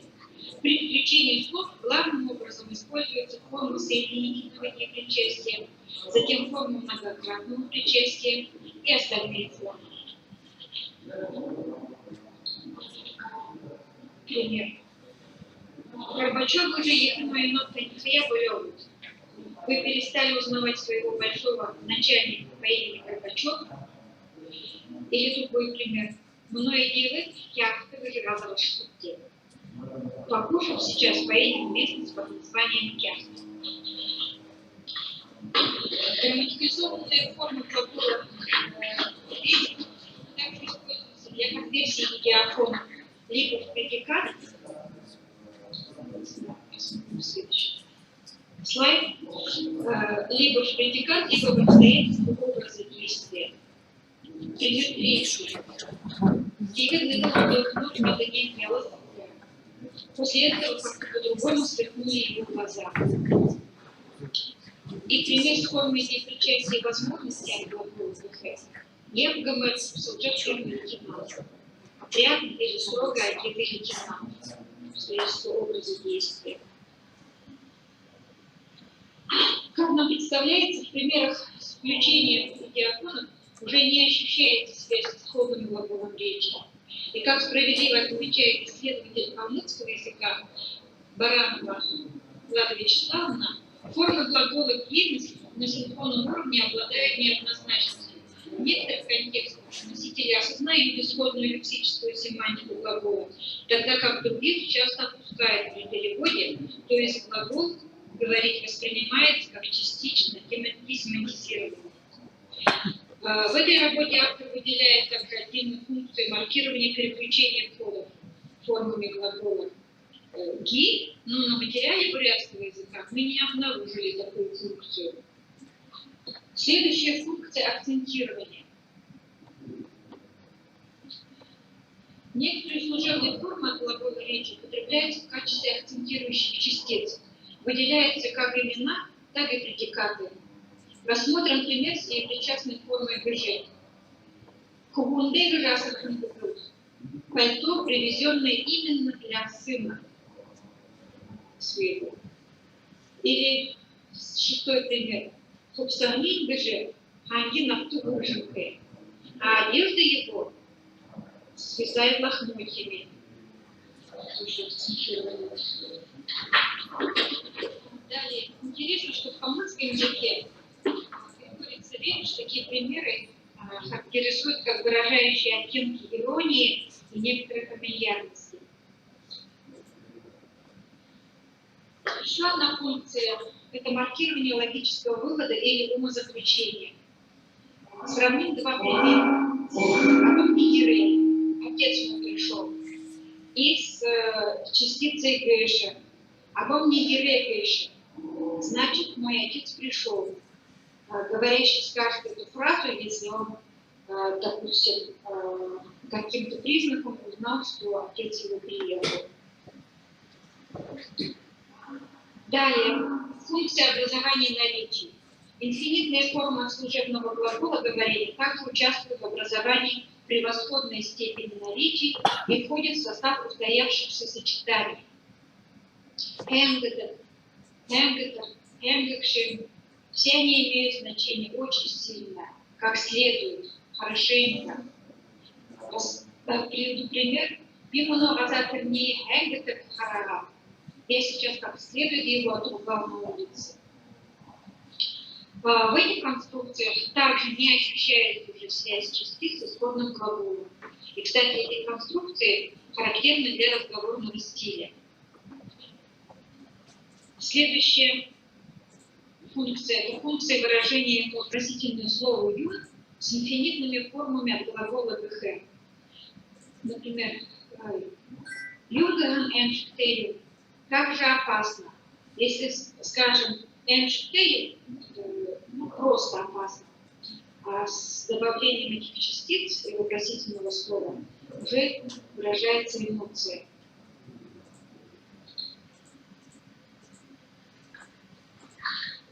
Так, роль вспомогательного глагола в обстоятельственных конструкциях. И, наконец, формы от глагола речи выполняют роль вспомогательного глагола в обстоятельственных конструкциях образа действия. Смотрим 10-й пример. Вот, значит, бегаюсь от всех ног. Буквально ноги есть, говоря. Далее, скажем, пример. Полёгки быстрее делайте. Мы наелись досыта. Буквально в такой степени, что сказали, мы больше не будем. В этих конструкциях, по нашему представлению, вы еще ощущаете слабая связь с формой глаголом речи. И в заключение. Итак, наше исследование подтверждает распространенный тезис о том, что форма лицензиального глагола «г» говорит, играет важную роль в синтаксической системе монгольских языков. В ходе анализа этих конструкций были выявлены и проиллюстрированы 6 случаев их несоюзного употребления. Возможно, их больше. Здесь мы рассматривали, как еще раз повторюсь, ранее неисследованные направления грамматикализации формы на базе глагола речи. И в подавляющем большинстве случаев, как мы уже видели, грамматикализованные формы утратили связь с исходным глаголом, превратившись в частицы с разнообразными функциями. Результаты исследований существенно дополняют представление о морфосинтаксических возможностях глагольных форм на базе идеального глагола. И в дальнейшем было бы интересно проследить это направление грамматикализации этих форм в сопоставлении с другими монгольскими языками. Спасибо за внимание.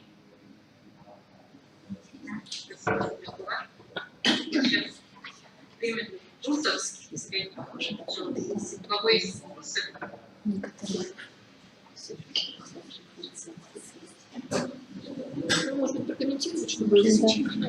Нет, прокомментировать человеку уже важно.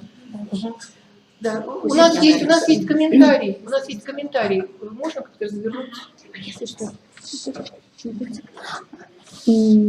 Надежда Баировна, я думаю, что в будущем вам было бы интересно тоже провести сопоставление с тюркским, подобным же глаголом речи «де», который очень активно используется в союзной функции и в несоюзной. Единственное, вот функция образования наречий, он у нас, по-моему, мне в голову не пришло. А так очень идентичный, интересный, он в такой же степени очень активный. Глагол речи «де» в таких же функциях встречается. Я думаю, что сначала нужно в монгольских языках проследить, и потом можно их сопоставить. А знаете, дело в том, что этот глагол, он активный вот в таком значении, в таких функциях, он именно для сибирских, тюркских языков характерен, прежде всего. Поэтому тут может быть связано и какими-то контактами с монгольскими, может быть, что-то, ну, влияние, возможно, монгольского. Поэтому я думаю, что было бы интересно. Потому что для языков... Не исключаю. Да. Может быть, результат имеет место быть. Да, тоже этот глагол имеет много несоюзных. Может было бы интересно сравнить наряду вот с другими сибирскими тюркскими.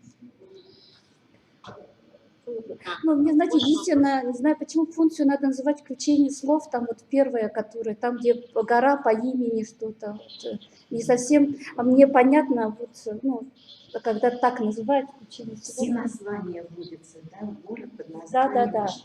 Включение слов во что или как-то вот не совсем понятное. Может быть, просто надо подумать, как по-другому назвать. Вас не как-то. Первое мне как-то. Нашли название для этого. Спасибо большое.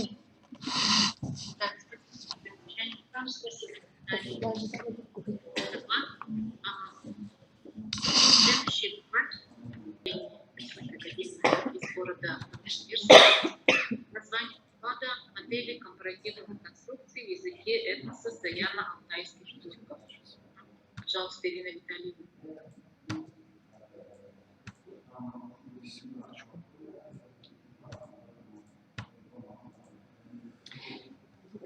Глубоко уважаемые участники конференции, в данной работе мы рассматриваем простые компаративные конструкции, состоящие из объекта сравнения и характеризующего этот объект эталона. Рассматриваемые конструкции основаны на идее тождества некоторых признаков объекта и эталона, то есть сопоставление признаков не градуировано по степени лучше-лучше, а эквивалентны. В фонд примеров включены сравнения, построенные на основе метафоры, то есть денотаты объекта и эталона сравнения принадлежат к разным семантическим разрядам. Например, богатырь сравнивается с горой, глаза с озерами. Целью работы является выявление моделей таких конструкций. Материалом исследования послужили тексты эпических произведений тюркских народов Саяна-Алтая, алтайцев, хакасов, тувинцев, шорцев, изданные в серии «Памятники фольклора народов Сибири и Дальнего Востока», а также другие публикации эпосов. Вот, можно посмотреть. И следующий слайд. Следующий слайд, пожалуйста. Второй слайд. Базовая структура традиционных компаративных конструкций представляет свою формулу взаимодействия двух акторов. Ну, выбраны этот термин, чтобы не было путаницы с субъектом, объектом. Вот. Это актор или актер, по-французски участник ситуации. А один – это объект сравнения. В качестве объектов сравнения выступают лексемы, обозначающие персонажей, а также лексемы, указывающие на объекты окружающей среды, натурфакты и артефакты. Синтаксический строй тюркских языков позволяет подлежащему предложению отсутствовать, поскольку его грамматическая характеристика содержится в форме предиката. Соответственно, в компаративной конструкции формальное подлежащее, являющееся объектом сравнения, может не называться, и имплицированный объект сравнения восстанавливается из контекста. Объекты сравнения формируют смысловые зоны текста эпоса, сферы. Основные сравнения сосредоточены в сферах богатырь, богатырский конь, невеста богатыря и окружающая среда.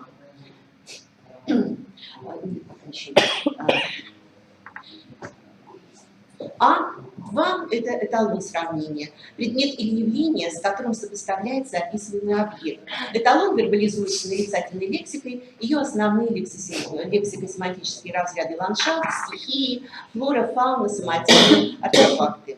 Исследованию семантики лексем, обозначающие объекты сравнения и эталоны сравнения в компаративных конструкциях эпических текстов саяно-алтайских тюрков, посвящена наша специальная работа, которая показывает, что лексемы и эталоны, характеризуя объекты, приобретают функцию символов, и состав инвентаря эталонов в эпосах саяно-алтайцев функционально эквивалентен и отражает единую систему культурных кодов у этих народов.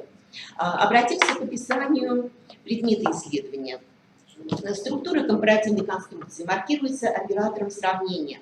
Каждый из рассматриваемых языков содержит несколько единиц, выступающих в этой функции. Операторы сравнения выражены синтетически и аналитически. Форматы, служащие операторами сравнения, примыкают к лексему эталону.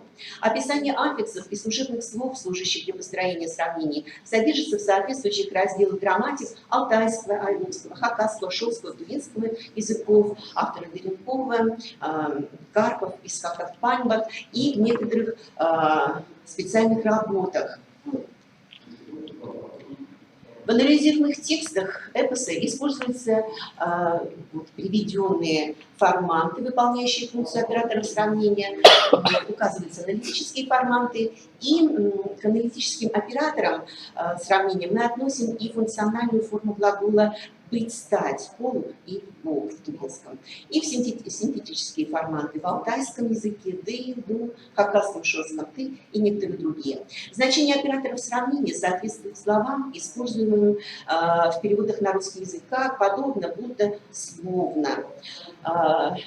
Материал, полученный в результате выборки из анализируемых текстов, позволяет расширить перечень средств выражения компаративности. Компаративность проявляется в сочетаниях. Первое – имя плюс глагол и семантика. Сравнивать, казаться, проявлять себя, делать, становиться. Второе – в сочетаниях имя плюс образный глагол. Например, в хакасском черги, быть как ветер, или алтайском, по-моему, то что-то превращаться в озеро в результате половодья. И третье, в атрибутивных конструкциях с определением метафоры. Ваш следующий слайд.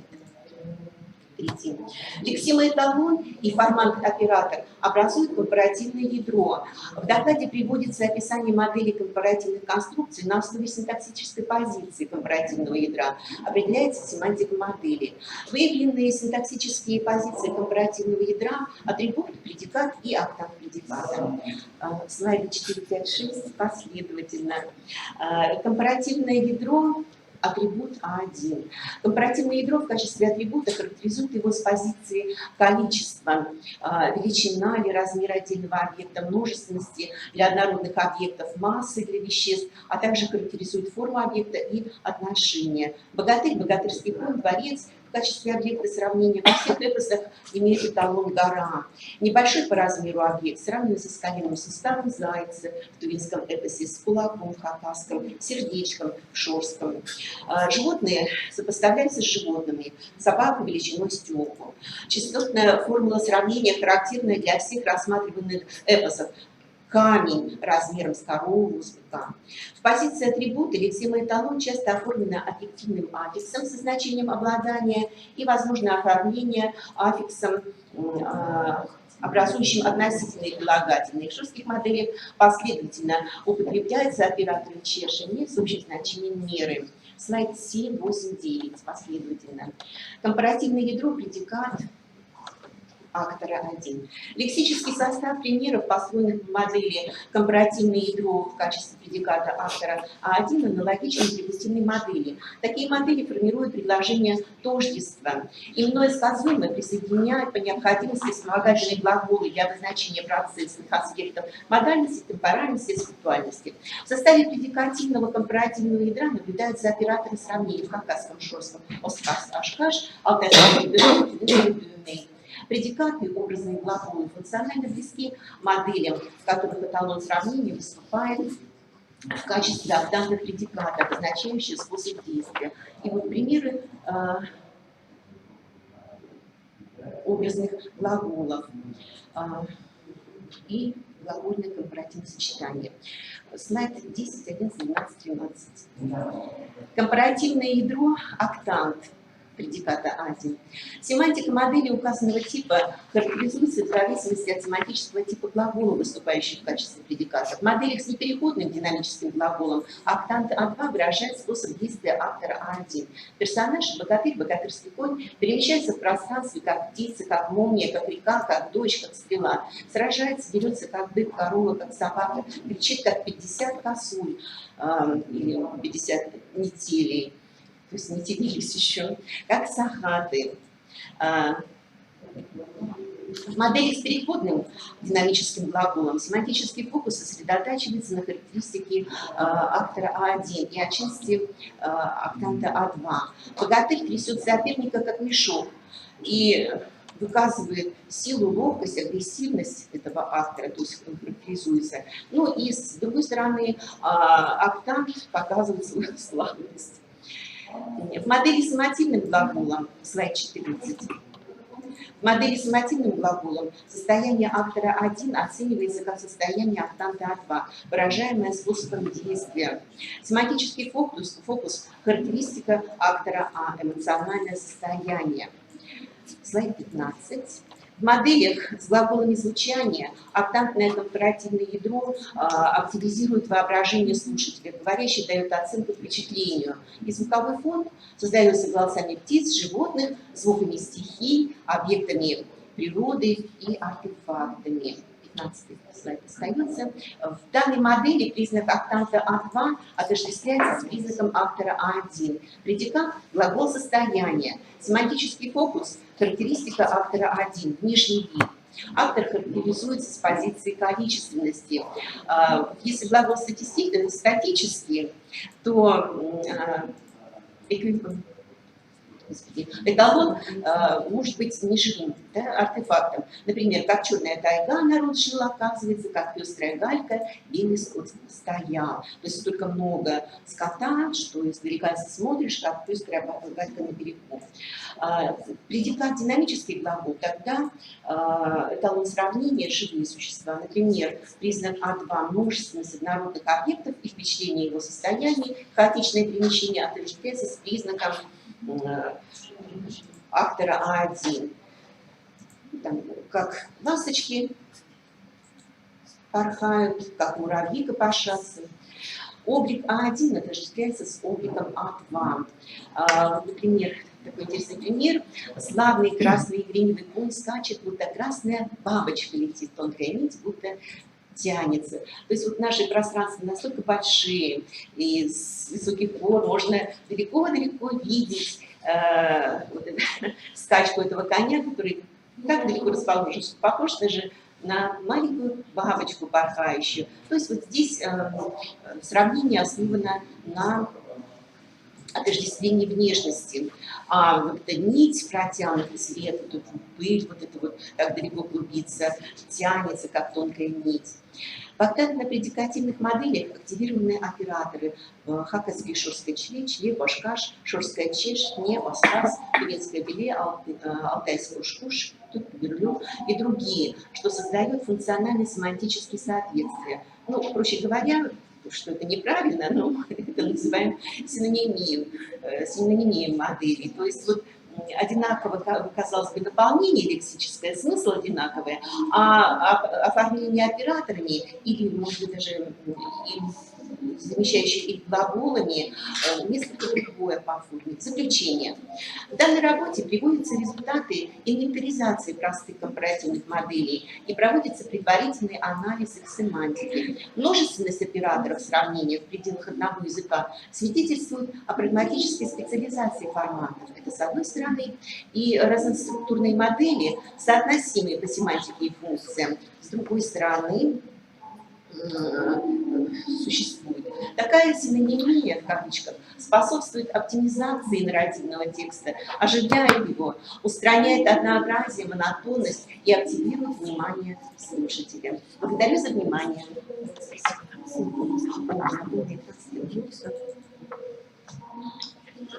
Спасибо за доклад. Есть вопросы?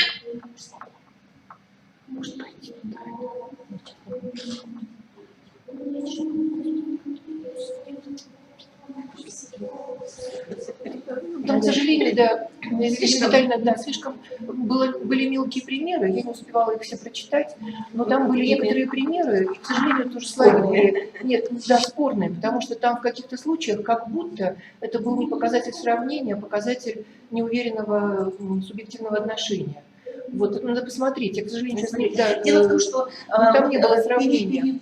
Понимаете, перевод таких предложений на русский язык тоже спорный. То есть вот, акцент семантический в русских высказываниях, вообще в строе русского языка и тюркского, вот, мы видим совсем другой. То есть то, что в русском языке обстоятельства образа действия, вот эти эталоны, октанты при глаголах, они этот способ действия не выражают, они акцентируют совсем другие вещи. Наверное, очевидно для носителей языков.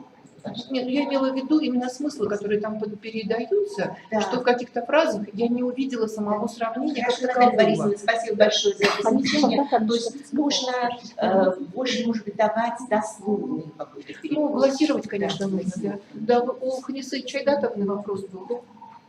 Ханиса Чайдатовна. Нет, я не вопрос. Добрый день, уважаемые коллеги. Я просто в чате написала свой отзыв о предыдущем докладе по бурятскому языку. Вам его видно. Сейчас мы посмотрим. Нет, чат откройте. Спасибо. Спасибо большое, Ханиса Чайдатовна.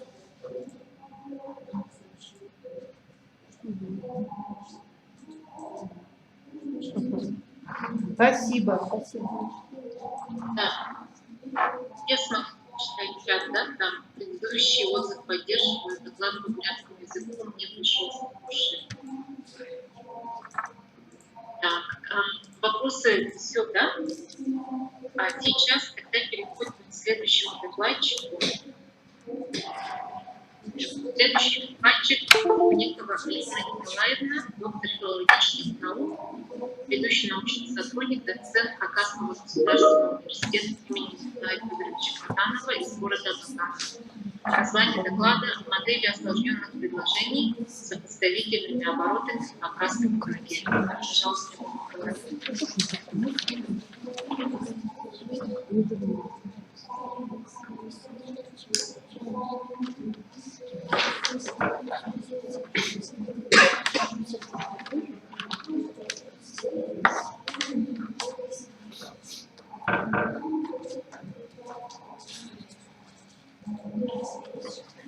Алена Николаевна. Алена Николаевна. Алена Николаевна, у вас микрофон включен. Микрофон. Надо сказать, что микрофон не включен. У Алены Николаевны не включен микрофон.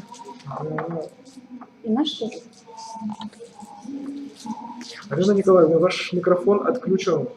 Включите, пожалуйста.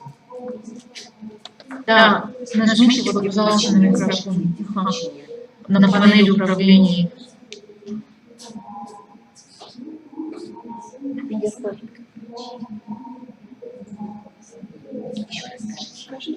Скажите, если она микрофон. А как сказать? Включите микрофон, я скажу. Алена Николаевна, вверху, в верхней строке, там, где красная кнопка «Выйти», и вот левее этой кнопки есть кнопки «Микрофон» и «Поделиться». Микрофон нажмите, пожалуйста. Верхняя правая строка, вверху на экране справа. Там мышкой поводите, может быть, у вас появится эта строка состояния. У вас есть кнопка «Выйти», красная такая? Вот рядом с ней микрофон и «Поделиться». А мы не можем ее включить? Микрофон. Мы не можем. Не можем? Просто иногда в некоторых программах, если мы...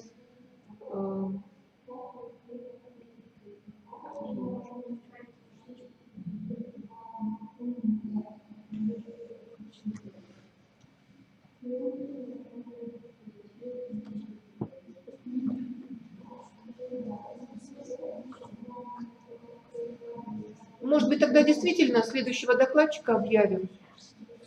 Так, хорошо. Да, может, подождем, и может потом получится. А тогда сейчас следующий докладчик. Азонова Яна Алексеевна, кандидат филологических наук, ведущий научный сотрудник Института филологии из города Новосибирска. Название доклада «Псевдоусловные конструкции в алтайском языке». Пожалуйста, Яна Алексеевна.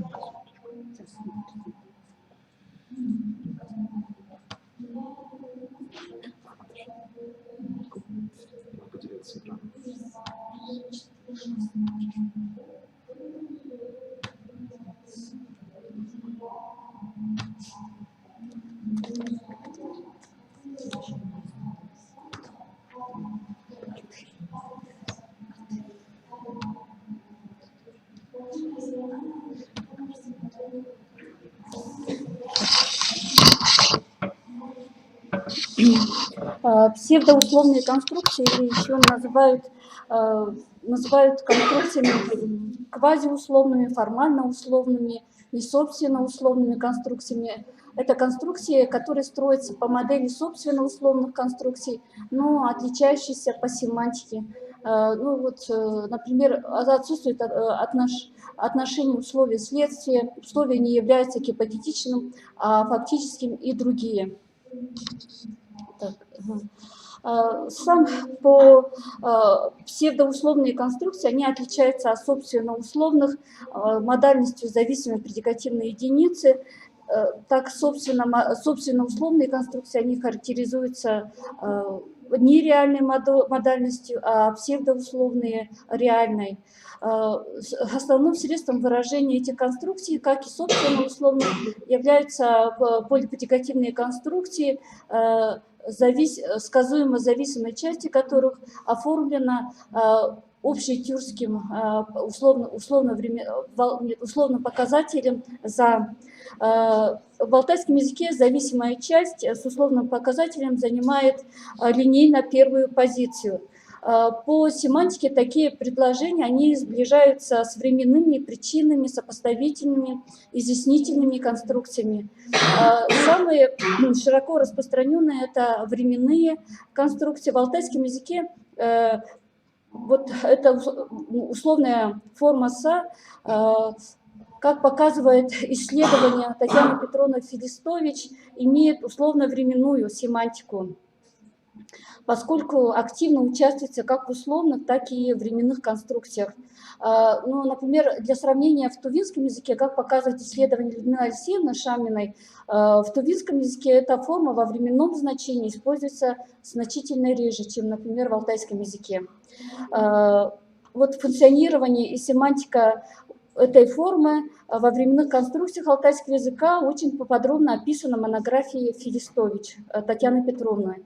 Ее исследование показало, что эта форма используется в роде сказуемого зависимой части во временных конструкциях со значением общей временной соотнесенности, одновременности и исследования. Временное значение формы «са» реализуется прежде всего, это я цитирую ее, нет, пока мы оставимся назад, прежде всего в предложениях, в которых выражается регулярные явления природы, наступление определенного времени года, части суток, дня, возрастные изменения. Вот это как в примере 1, где чисто временная семантика.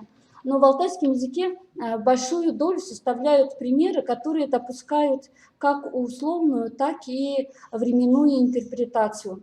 Это предложения, в которых снимается вот эта оппозиция условной и временной семантики, и лишь из ситуации или контекста можно расценивать предложение как временное или условное.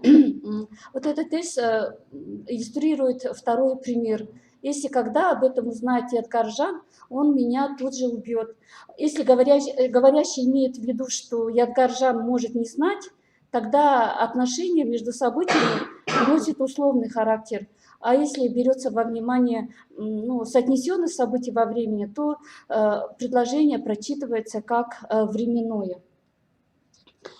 Следующее – это итеративные конструкции, они близки к временным, и итеративность в условных конструкциях выражается за счет использования определенных временных форм глагола сказуемого, а также лексических средств со значением итеративности. Одно из значений, например, частная форма алтайская «атан-байтан» – это значение передает семантику обычности, повторяемости, регулярности действия. И вот в таких итеративных условных конструкциях она оформляет главные сказуемые.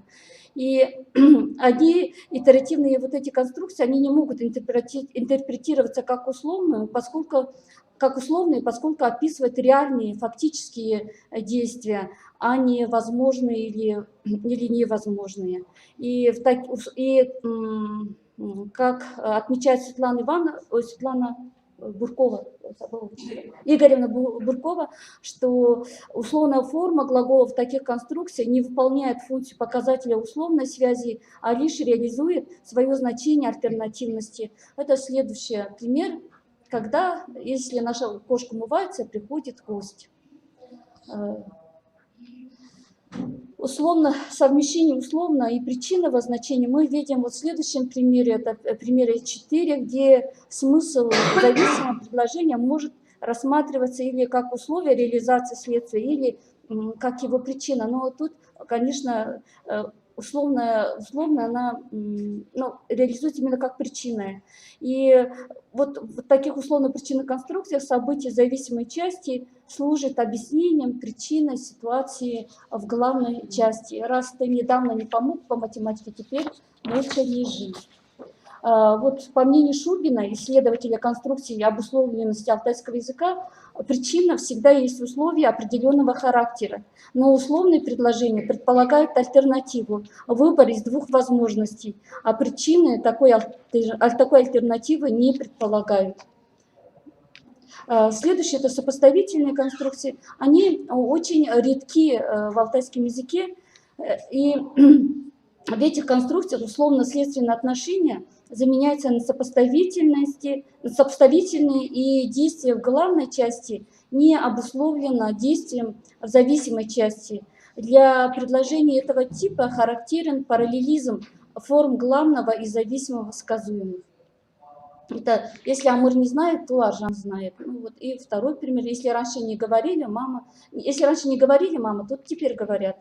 Некоторые исследователи считают, что по сравнению вот с другими семантическими типами вот этих псевдоусловных конструкций, сопоставительная конструкция в наибольшей мере удалена от прототипической условной конструкции, поскольку в ней отсутствуют два ее признака.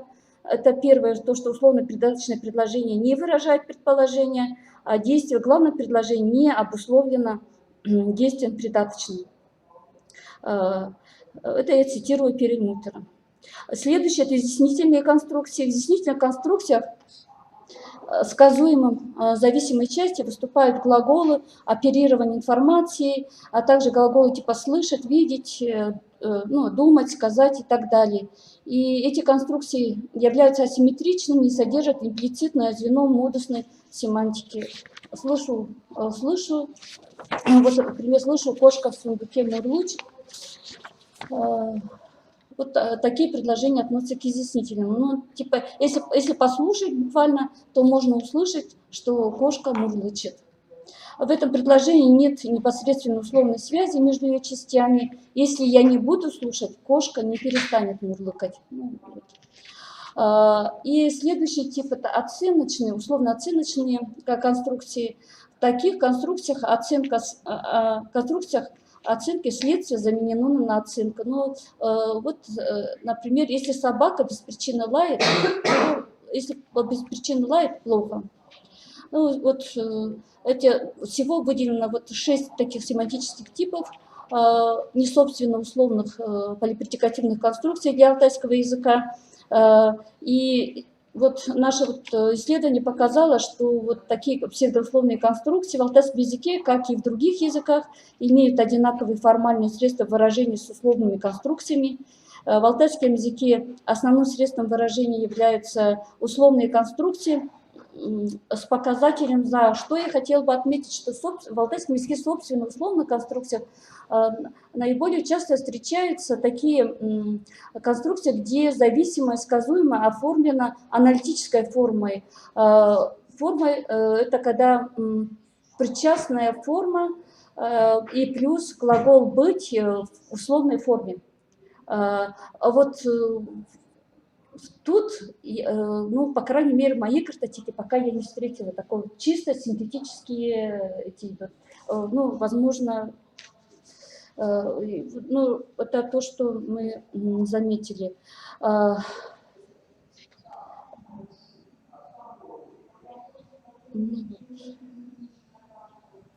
И кроме того, но мы как уже говорили, что условные и вот псевдоусловные конструкции различают семантические события в условных конструкциях, гипотетические, возможные или невозможные, а в псевдоусловных фактически в них отсутствует отношение условий и следствия, как в условных конструкциях. Спасибо большое. Да-да. Можно спросить? Да-да. Вот, если не полипредстательная конструкция, то вот это типа уксан, вежливая форма есть, да, на алтайском языке? В алтайском? Заходите, пожалуйста. Заходите, пожалуйста. Да? Это форма назад, она вот в алтайском языке, ну, наверное, как и в некоторых, да, тюркских языках, нет специального слова «пожалуйста». «Пожалуйста, сделай», «пожалуйста, послушай». Вот эта семантика выражается как раз, когда добавляется этот аффикса. Да, «уксан», «послушай, пожалуйста», там «сделай, пожалуйста». В грамматике вы в какую клеточку их классифицируете, такие формы? Какой разряд присваиваете? Ну, обычно грамматика, она описывается в части морфологии. Да. Либо при описании синтакса простого предложения, там, ну, как бы периферийное одно значение дается, потому что она же может оформлять и форму может оформлять и сказуемое простого предложения, да? Для выражения значения желания там. Да. Лосов в пятом периоде было ПР. Давайте посмотрим. Это причастие настоящего будущего. Давайте посмотрим. Ар, да. И второй вопрос. Да. В четвертом примере там Хорошо. было молча сиди, кажется. Да. Там молча был конверт негатива, то есть как бы не молча. Там в доме сидишь. Дело в том, что потому что глагол, вот основной глагол «учут» — это молчать. Да, «учут» ну, как сказать? «Учух» — это «учугар» — это говорить что-то. Ну, как сказать, буквально произнести, да, какое-то слово. Буквальное значение вот этого глагола «учут», да, вот в основе которой. А если «пай» — это отрицательное деепричастие, то есть не произнеси, молчи. Вот, да, поэтому в переводе как будто, да, положительная форма, а в глоссах из-за этого. У меня еще вопрос по поводу, вот насколько типичны для алтайских текстов вот эти вот псевдоусловные конструкции. Уж больно они напоминают русские, они кажутся прям кальками. Вот все такие псевдоусловные в русском встречаются, они все у вас здесь тоже отмечены. Ну вот временные, они у нас... Да. А вот, вот, допустим, сопоставительные. Вот я отметила, что сопоставительно, она, скорее всего, как она очень редко встречается, художественно практически не встречается, но в тексте, ну, даже вот разговорные речи позже, я даже, знаете, у меня из текста практически нету, они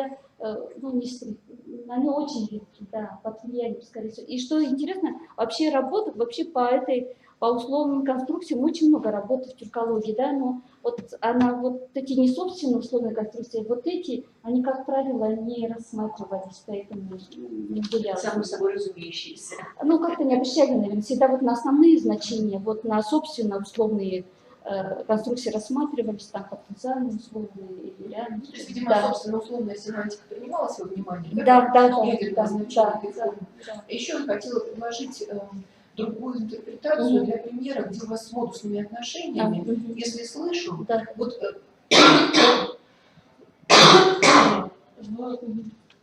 в ненецком языке есть буквально такая же конструкция, тоже с условной депричастной формой, а в хантыйском языке есть ее аналог причастия в форме логатива. Можно, например, да. Но функционально это то же самое. Вот вы там даете это ближе к концу. Да. Вот здесь я слышу. То есть, по сути дела, это не слышу, а если я послушаю, и потом идет вот этот пропущенный модусный компонент, то я услышу, или там каждый услышит, или просто будет слышно, что кошка в сундуке мурлычет.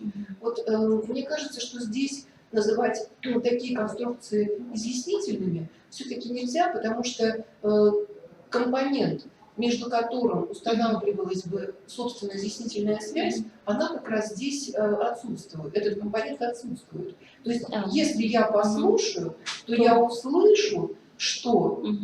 Вот Татьяна Андреевна Полостова описывает эти предложения, как раз у нее про них есть фрагмент, она говорит про них как про предложения асимметричной структуры, где два компонента в форме соответствуют трем смысловым элементам. Вот там, если делать ссылку, то, мне кажется, нужно обязательно делать ссылку на работу Татьяны Андреевны, потому что она одна из первых вот эти вот типы предложений как бы определила. Я писала это соотношение между количеством единиц в плане выражения и количеством единиц в плане содержания. И вот для меня такие вещи, они скорее похожи на какие-то вводные конструкции. Вот, ну, то есть тут нарушена структура сложного предложения, и между первой частью линейной и второй линейной частью, в общем-то, собственных отношений нет. А отношения устанавливаются между первой и отсутствующей второй, между отсутствующей второй и наличествующей третьей. То есть вот эта вот лакуна, она не позволяет говорить о том, что это действительно изъяснительная полипредикативная конструкция. Вот, в общем, конечно, это асимметричные примеры, которые надо как-то терминологически описывать. Ну, у нас вот есть, знаете, такие вводные тоже с этим, я их не брала, но у нас есть тоже вот, ну, с этим же показателем. Вот, может быть, их, если протянуть, то тогда, может быть, поле это будет более широким. Да, да. Ну, вот тогда их протянуть, и тогда видно будет, что вот от этих как они, да, получается, да. Я их не взяла, но есть у нас тоже. Тут, конечно, возникает вопрос о вообще развитии этих форм и конструкций в таком типологическом аспекте. Но то, как вы показываете, действительно идет, ну, прямо вот точно так же, как мы видели и для ненецкого языка, очень похоже там и для венгерского языка, как будто бы есть такие закономерные пути развития, и вот они из языка в язык воспроизводятся. И интересно показать, на основе каких конкретных смысловых компонентов эта семантика задействуется именно в условном типе предложения. Мне кажется, очень, очень интересно. Мне кажется, они просто вот эти смыслы, они более поздние появились, да, и что-то под влиянием литературного русского языка, конечно. Просто более сложные смыслы, они начинают укладываться в те конструкции, которые могут эти комплексы значений обслужить каким-то образом. Такие конструкции растягивающиеся, они позволяют много чего в них напихать, и вот они такие растягивающиеся. Спасибо большое. Спасибо. Резиновые конструкции. Ой, я придумала, резиновые конструкции. Спасибо. Спасибо большое. Часто в языке, да, вот эти оксан. Да. Вот такие. В казахском тоже есть, видимо, у всех есть. Спасибо. Алена Николаевна не выступить, потому что ее контент не поддерживает звук. Поэтому нам, видимо, придется пропустить выступление Алены Николаевны, да?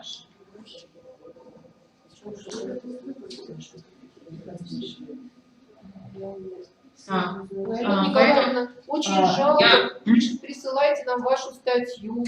Мы бы очень хотели ваше выступление прочитать или опубликовать в каком-нибудь из наших журналов.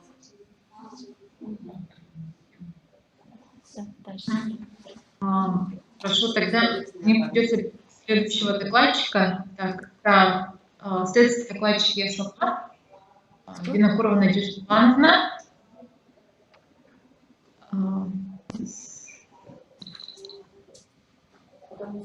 Нравится? Да, Сейчас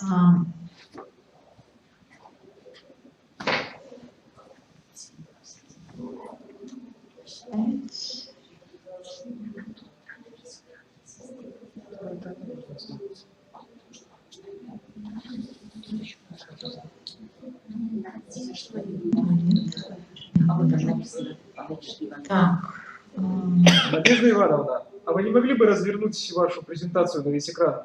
Кнопка F5.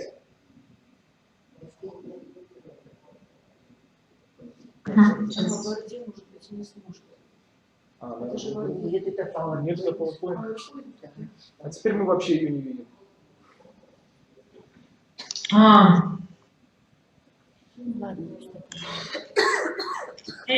Оно не видно, да?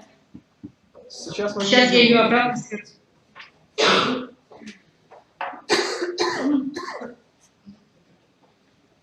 Она двигается, да? Мы сейчас вообще не видим вашу презентацию. Пожалуйста, нажмите кнопку «Поделиться». Сейчас. Поделиться это в Teams.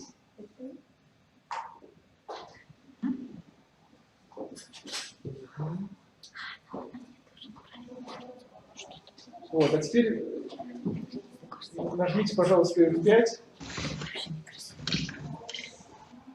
Простите меня, пожалуйста. Я хочу хвастаться, что я очень горда собой, что я подключилась. Вы меня слышите, да? Да. И тут же была наказана, меня выключили. Вылетела. Я все пропустила. Что сейчас надо делать? Дальше слушайте. Сейчас Надежда Ивановна читает доклад. Мою презентацию видно, да? Да. Так, я ее развернула, все равно видно, да? Видно. Ага, значит, пассивно-каузативные конструкции в якутском языке.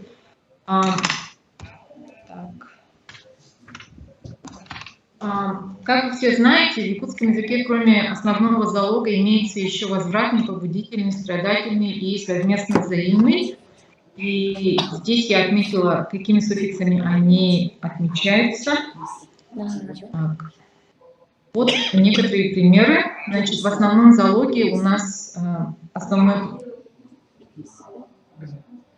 текст «яшу то», и от основного залога мы можем образовать каузатив «кеша шил пальто шии», «кеша исполнение основной текст именительный пассив и также винительный пассив.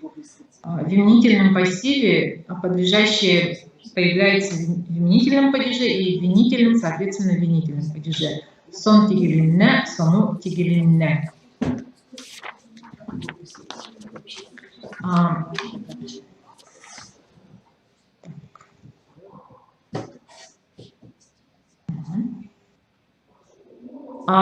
Здесь, так, здесь вот вместо винительного пассива тут должен был быть каузативный пассив, тут неправильно. Значит, тут другой пример.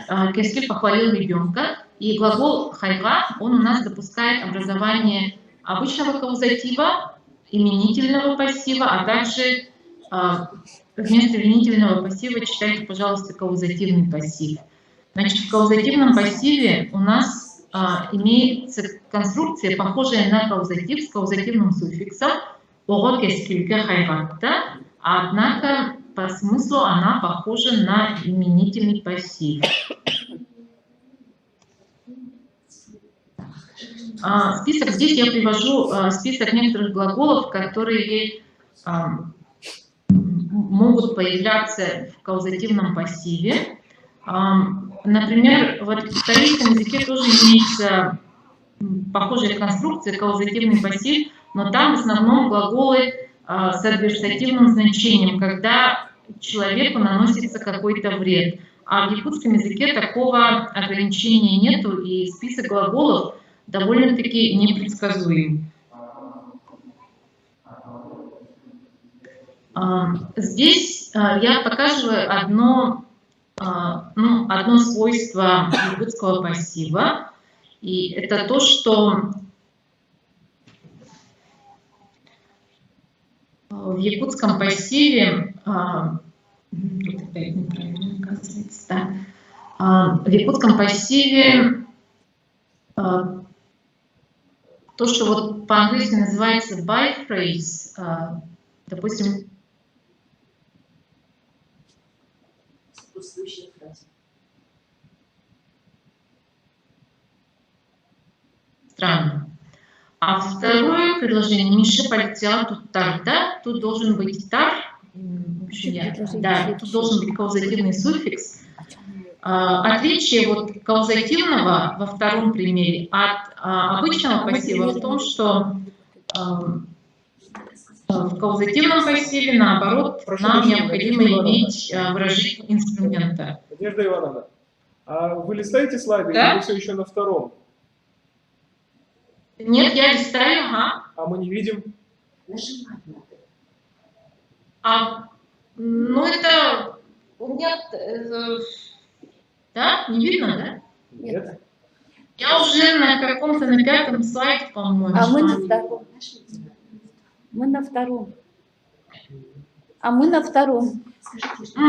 Ну это потому, что я развернула, у меня всегда так бывает, когда я разворачиваю, то она застревает, и поэтому я никогда не разворачиваю, всегда в свернутом виде делаю.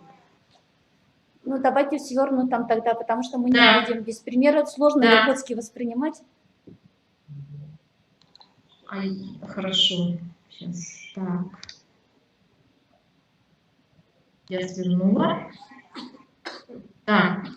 Это вот второй. Сейчас в втором слайде, да?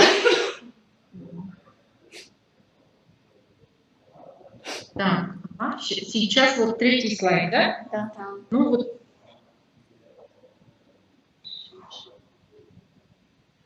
Так, сейчас двигается, да? Да. Да-да. Ага. Ну, да, вот это вот я рассказала.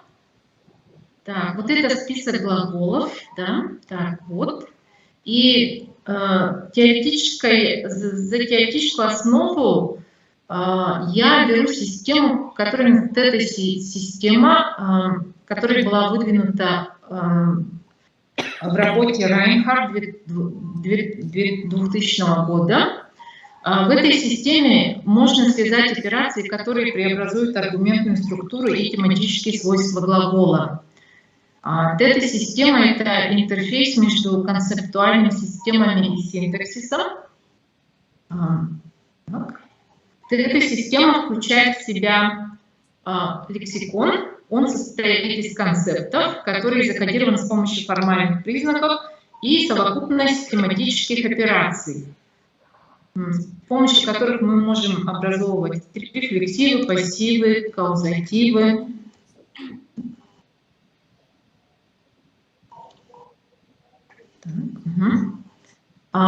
Основополагающим является принцип единообразности лексикона, согласно которому одному глагольному концепту соответствует один и только один базовый лексикона с определенной аргументной структурой, а вариации этой аргументной структуры появляются в результате тематических операций.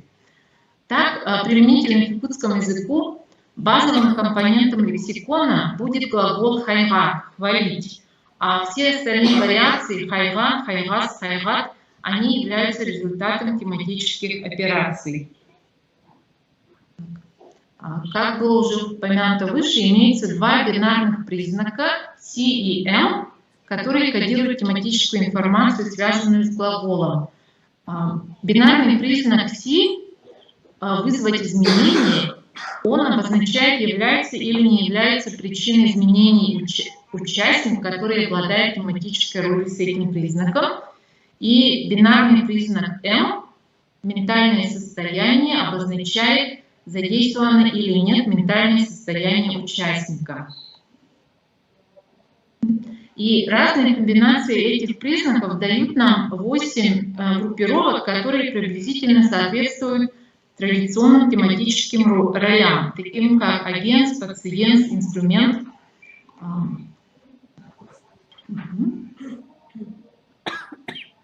И, например, вот пример глаголов, которые имеют определенные тематические роли. Например, с ролью глагола бегать, работать, спешить у них имеется один аргумент, у которого признаки плюс «с» плюс «м». Минус «с», минус «м» – потеть, дрожать, и плюс «м» – смеяться, плакать.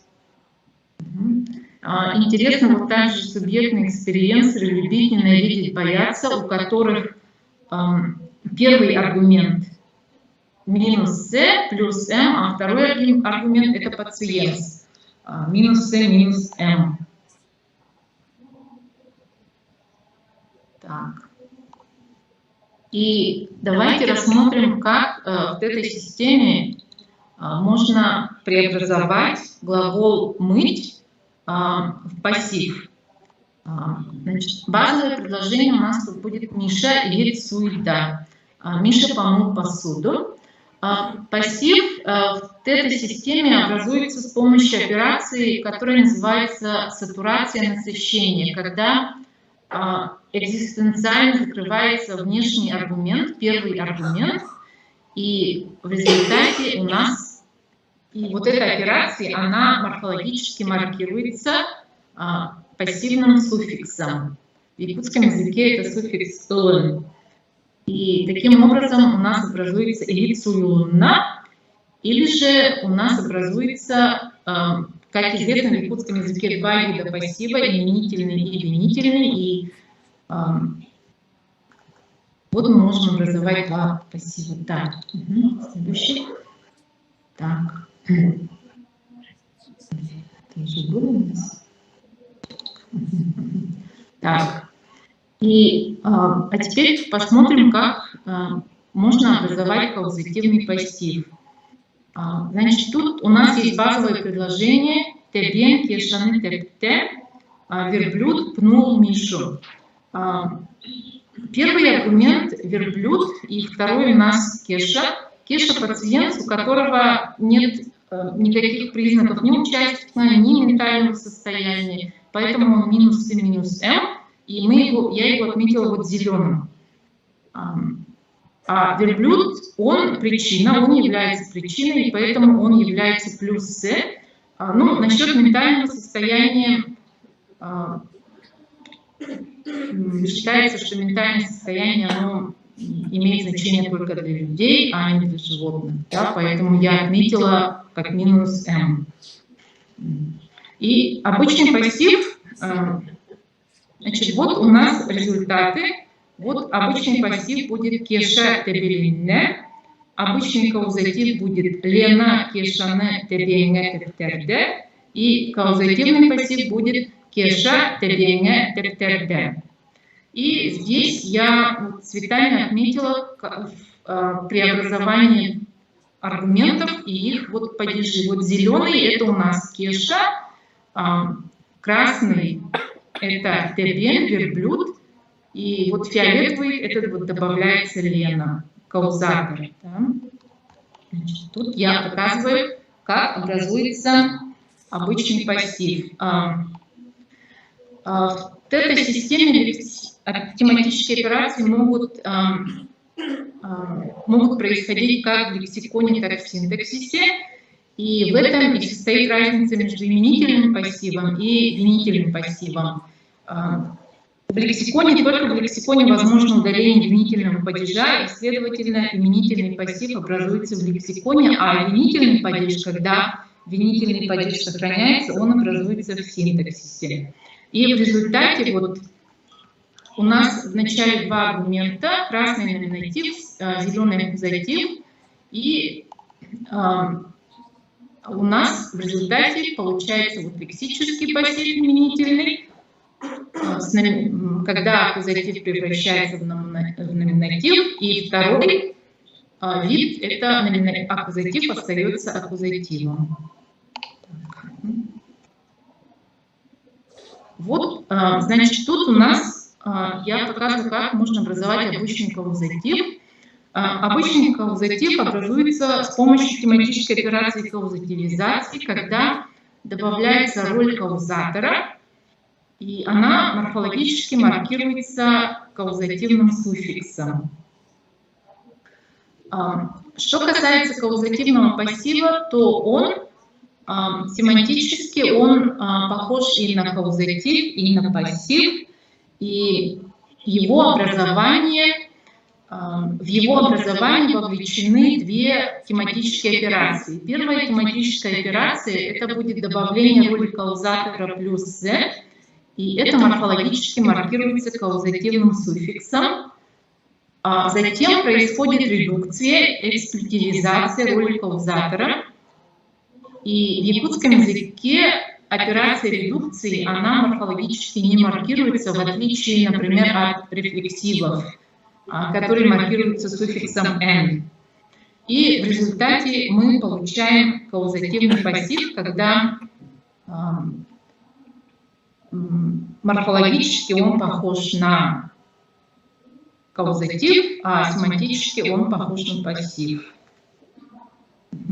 Так, ага. Большое спасибо за внимание. На этом все. Так, надеюсь, вся презентация была видна.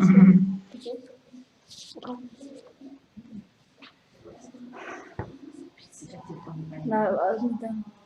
Спасибо большое, очень интересный доклад, тема сложная.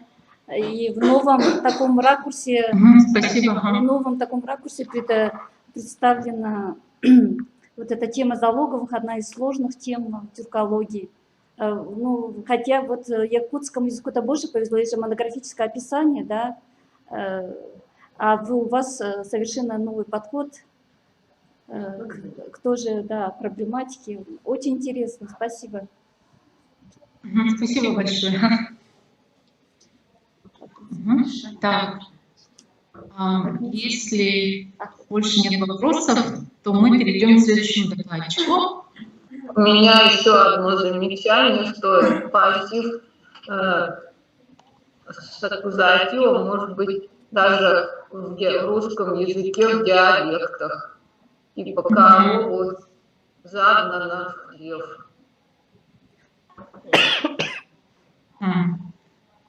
Да, и в английском может быть, есть еще какие-то языки, и не один, в которых это возможно.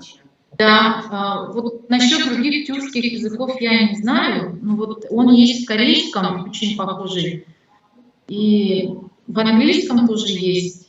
И вот корейский и английский, там есть очень похожие конструкции. А насчет вот других тюркских языков я не знаю, если там такая конструкция.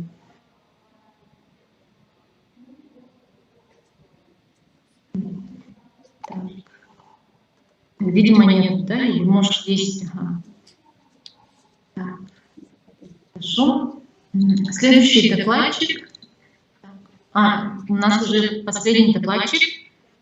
Шамина Людмила Алексеевна, доктор филологических наук, главный научный сотрудник Института филологии Сибирского отделения Российской академии наук из города Новосибирска. А название доклада «Соотношение аналитических и синтетических средств выражения сравнения в тувинских фольклорных текстах». Пожалуйста, Людмила. Коллеги, спасибо. Слышно меня, да? Слышите? Да, слышим, Людмила Тема. Спасибо. Я понимаю, что у всех уже форшированное состояние, поэтому я быстро, я умею это делать быстро. Хочу сказать, что сравнение как лингвистическая категория относится к числу языковых универсалей и обнаруживается практически во всех языках. Я напомню, что продолжаю исследования структур компаративной семантики в тувинском языке, начатую еще в 1996 году. Объектом настоящего исследования доклада стали сравнения тувинских текстов разных жанров и в литературном языке. А предмет – это разнообразные языковые средства выражения сравнений, представленные как в художественных текстах современного литературного тувинском языке, так и в фольклорных текстах, включая эпические тексты, переведенные Минги Васильевной Андар, и представили ее кандидатской диссертации. К анализу эпизодически привлекались материалы хакасского и алтайского языков, поскольку работа давно начата.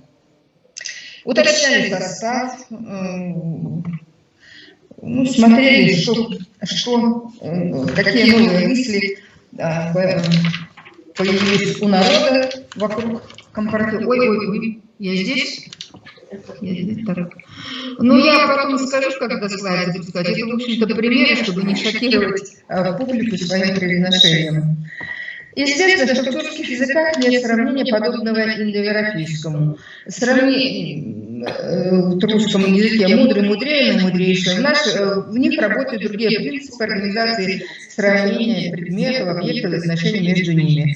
Авторы грамматики тувинского языка Исхаков Пальбов среди возможных способов выражения степеней качества у прилагательных тувинского языка выделяли морфологические, рефлексальные, редупликации основы, синтаксические, препозитивные, постпозитивные частицы, наречия, падежные именные сочетания. Зоя Баранданович Адамба, говоря о формах ослабления качества у прилагательных, тоже в диалекте тувинского языка, отмечала, что они имеют сложные фонетические варианты. Гласные последнего слога чередуются с долгими гласными другого качества. В литературном языке бажи, а в тексте таежный говор тоже диалекта бажи. В Валентине Ивановиче Рассадин в тафаларском языке также выделял разные способы выражения и сравнения. Фонетические, это явления внутренних лексий, такое изменение звукового состава корня, которое вызывает различие грамматических значений, ну и запретные сочетания. Я рассматриваю грамматикализованные сравнительные конструкции тувинского языка, выявленные в разножанровых текстах. Грамматикализованная сравнительная конструкция представляет собой показатели сравнительных отношений и сравнительную семантику. Нами уже были изучены ранее некоторые способы выражения сравнительного в языке. Данное исследование показывает цикл статей, посвященных проблеме компаративности в тувиноведении. Сравнение как синтаксическая конструкция состоит из нескольких компонентов: эталона сравнения, предметы сравнения и показатели сравнения. Вот у меня здесь первый слайд, таблица 1, хоть она такая мелкая. Здесь приведены показатели сравнения, отмечены нами в разных дискурсах. Мы фиксируем только те формы, которые встретились в ограниченных по объему текстах исследований. Пустые клетки таблицы не могут указывать на то, что та или иная форма отсутствует. Возможно, она менее частотна и поэтому не отражена в работах цитируемых авторов, которых вот мы цитируем. Ну, какие же способы сравнительных конструкций? Морфосинтаксический способ, маркирование с помощью морфологических показателей. Ну, первый слайд будет два падежные аффиксы. Когда именная конструкция, есть слайд второй? Вот да, вижу. Именная конструкция с аффиксом аблатива. Аффикс аблатива, оформлен аффиксом аблатива Данледом, является компонент, представляющий эталон сравнения. Эта конструкция является основной в компаративной системе не только в тюркских языках Южной Сибири, якутском, хакасском, тувском, алтайском, но и в других языках других тюркских ареалов. Следующий, там должны быть вот да, эти примеры, пожалуйста, посмотрите, если видно. Второе, падежный показатель, экспрессивно-винительный падеж, это слайд следующий, экспрессивно-винительный, да. И использование винительного падежа придает сравнительно оценочную семантику, внося дополнительную экспрессию высказывания, как похож на отца, бежал с такой быстротой, какой прежде не бегал. Вот. Следующий слайд. Кумулятивные показатели, состоящие из следующих компонентов. Будет уменьшительный ласкательный суффикс чур и посылок ишкаш, дек. Ясно, как озерца глаза его потемнели. Слайд следующий, пункт Б. Лексема домней, управляющая творительным падежом, предшествующее слово типа русского посредством, карандаш белитого оптика. И конец его будет как от наводнения. Здесь каны, да, глагол «алзыр» быть взятым в форме понудительного сказательного залога, «алыс» и глагол «алыр» брать, причастие прошедшего «кан» с аффиксом поссессива третьего лица, и «бели» маркер инструментализации. Кстати, элементарно я вам делаю замечание. Тувинский падеж «бели» пишется с дефисом, потому что просто «бели» это «с». Соответствует буквально перевод. Его конец похож на то, что он был взят наводнением. Мы уже говорили ранее, писали, что в падежную систему тувинского языка творение падеж включен, я его все-таки включила и имею такую наглость считать его инструментальностью. Следующий слайд. Частицы в качестве синтаксического маркера сравнения. К ним относятся частицы N самый, лале совсем так. Есть частицы, вижу. Ну и примеры соответствующие можно посмотреть. Так, вот та серая кукушка, что ходила в голову, была во всем мире самой лучшей, самой благородной, приносящей мир птицей, так говорили. Ну и совсем как отец. Следующим средством выражения компаратива являются особые компаративные конструктивные единицы. Я просто еще не знаю, как это назвать.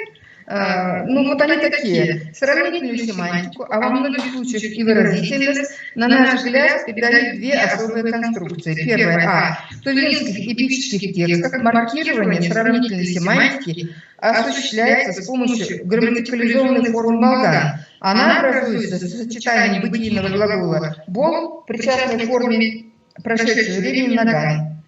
Ставшая подобным жертв своей песни, подобно зенице своего ока, я хочу сказать, что эта форма впервые анализируется в диссертации Минги Васильевны, которая отмечала, что сравнение как стилистический прием в эпических произведениях играет важную роль, а вспомогательный глагол «бол» «ган» и его разной форме является морфологическим показателем сравнения таких текстов. Я долго спорила с ними, я была оппонентом по этой диссертации, как-то мне было тяжело принять болгар в качестве маркера сравнения. Там, в общем-то, конструкция, и они со мной согласились, чук и болгар, тогда это проходит.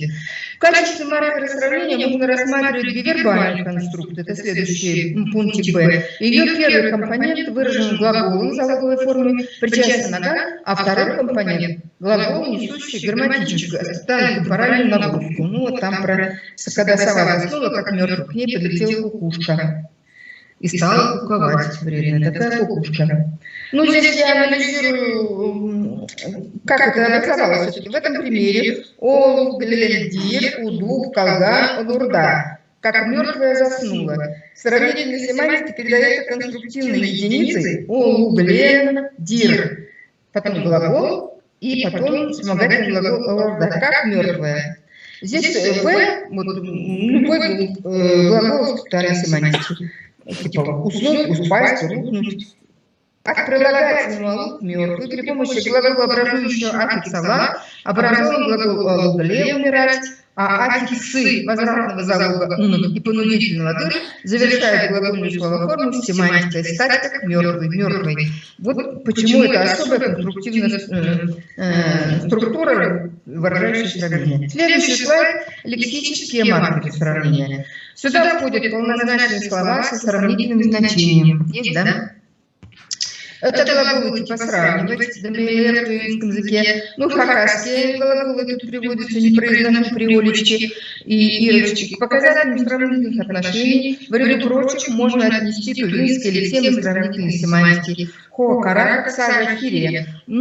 Так, тувинские героические сказания – это очень-очень частая такая сложная лексема сравнительного значения. К лексическим средствам выражения сравнения относятся ряд служебных слов, таких как тувинский шкаш, далей и другие, алтайский челап, слово на балу. Все они имеют различное происхождение и обладают различными синтактическими свойствами. Функцию подчинительных союзов могут выполнять толксилологи и служебные имена. Таковыми являются в тувинском языке декшкаш, хакасский чили, как осхас, алтайский пеушкош. И примеры, это в слайде были 9, там целый шаг, на ее груди, как шелковый пояс, как радуга светится, а кисти пояса, словно греющие косы рассыпались.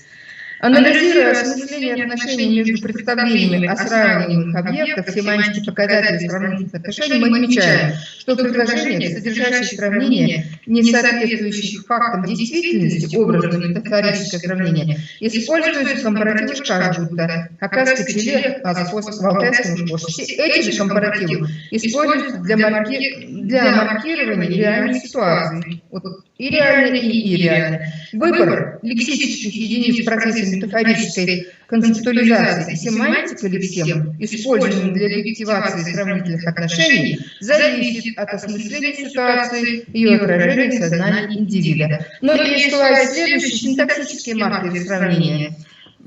На уровне синтаксиса отношение сравнения нагляднее всего проявляется в сложных синтаксических структурах, сравнительных бипредикативных конструкций, так как они наиболее полно отражают значение высказывания. В качестве эталона сравнения выступает ситуация, передаваемая зависимой предикативной единицей. Такие сравнения базируются на предикативных характеристиках составляемых событий.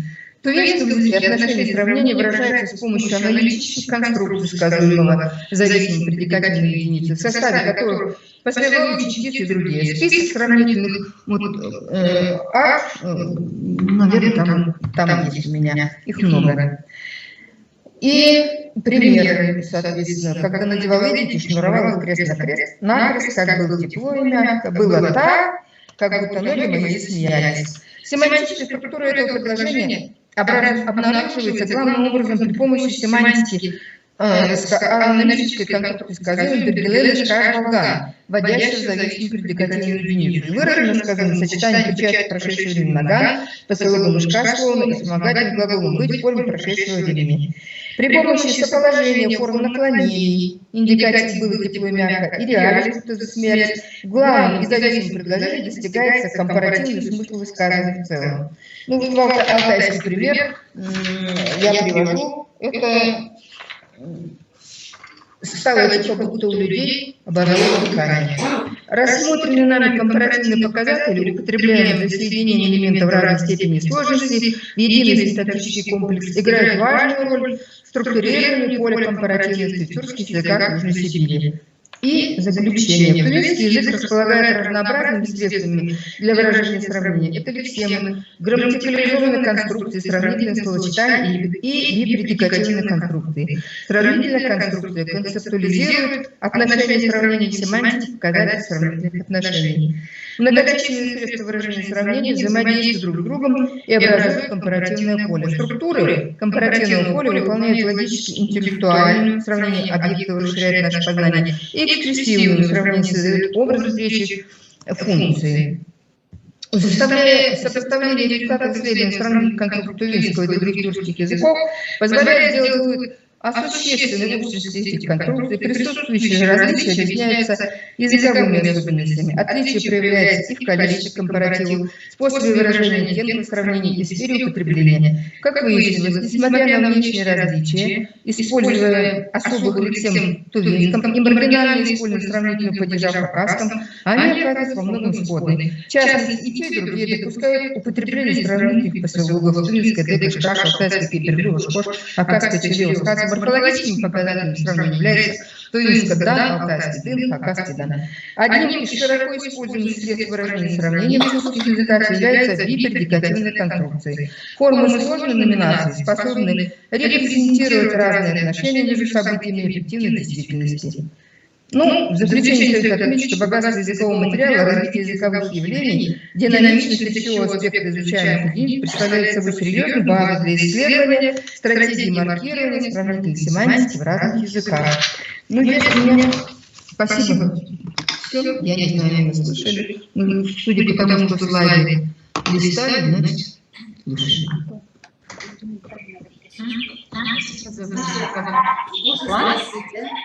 Если у кого-то вопрос. Можно, да? Людмила Алексеевна, а вы же выделяете зависимые предикации именно вот конкретно как со сравнительным значением. Вот какие там вот отдельные скрепы подходят в тувинском языке, не вот эти вот конструкции, которые вы перечислили сейчас. Может быть, еще отдельные скрепы простые тоже служат для соединения зависимой предикации сравнения. Дорогая Дорогая Ирина Витальевна, я слышу отрывки ваших программ. Давайте вы мне расскажите это в институте. Народ, вы нас слышите? Ну, наверное, что-то Я вашу не группу поняла вообще. почему почитаю. Ничего не слышу. У меня, наверное, все компьютер сдох. Я прочитаю слушать, наверное, там есть. Спасибо. Я не слышу. Спасибо, извините.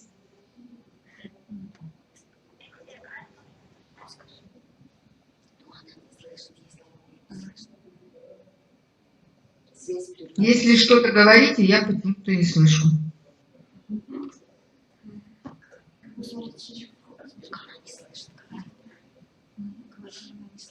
Надежда Ивановна. Ой, Анна Алексеевна, Надежда, Маржан, кажется, есть у Маржан есть вопрос. Вопрос, да. Людмила Алексеевна, слышно, да, меня? Людмила Алексеевна, слышно, да?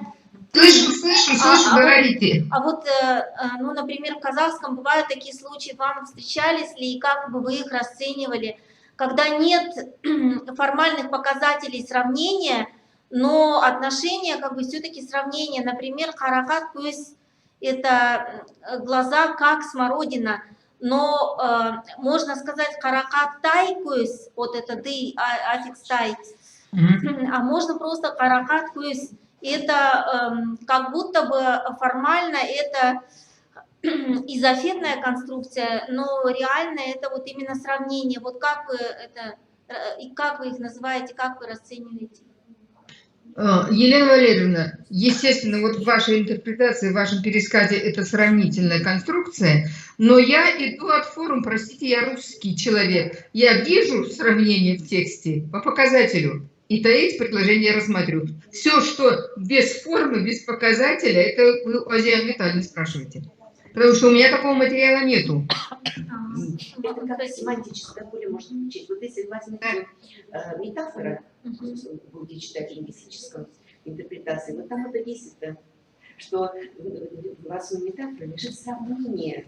То есть, если брать семантическое поле, то, конечно, на периферии надо включать такие вещи. Спасибо. На все у нас. Надежда Ивановна. Так, больше нет вопросов, видимо, да? Да. Ага, тогда благодарю всех участников и пожелаю вам дальнейшей успешной работы завтра на конференции.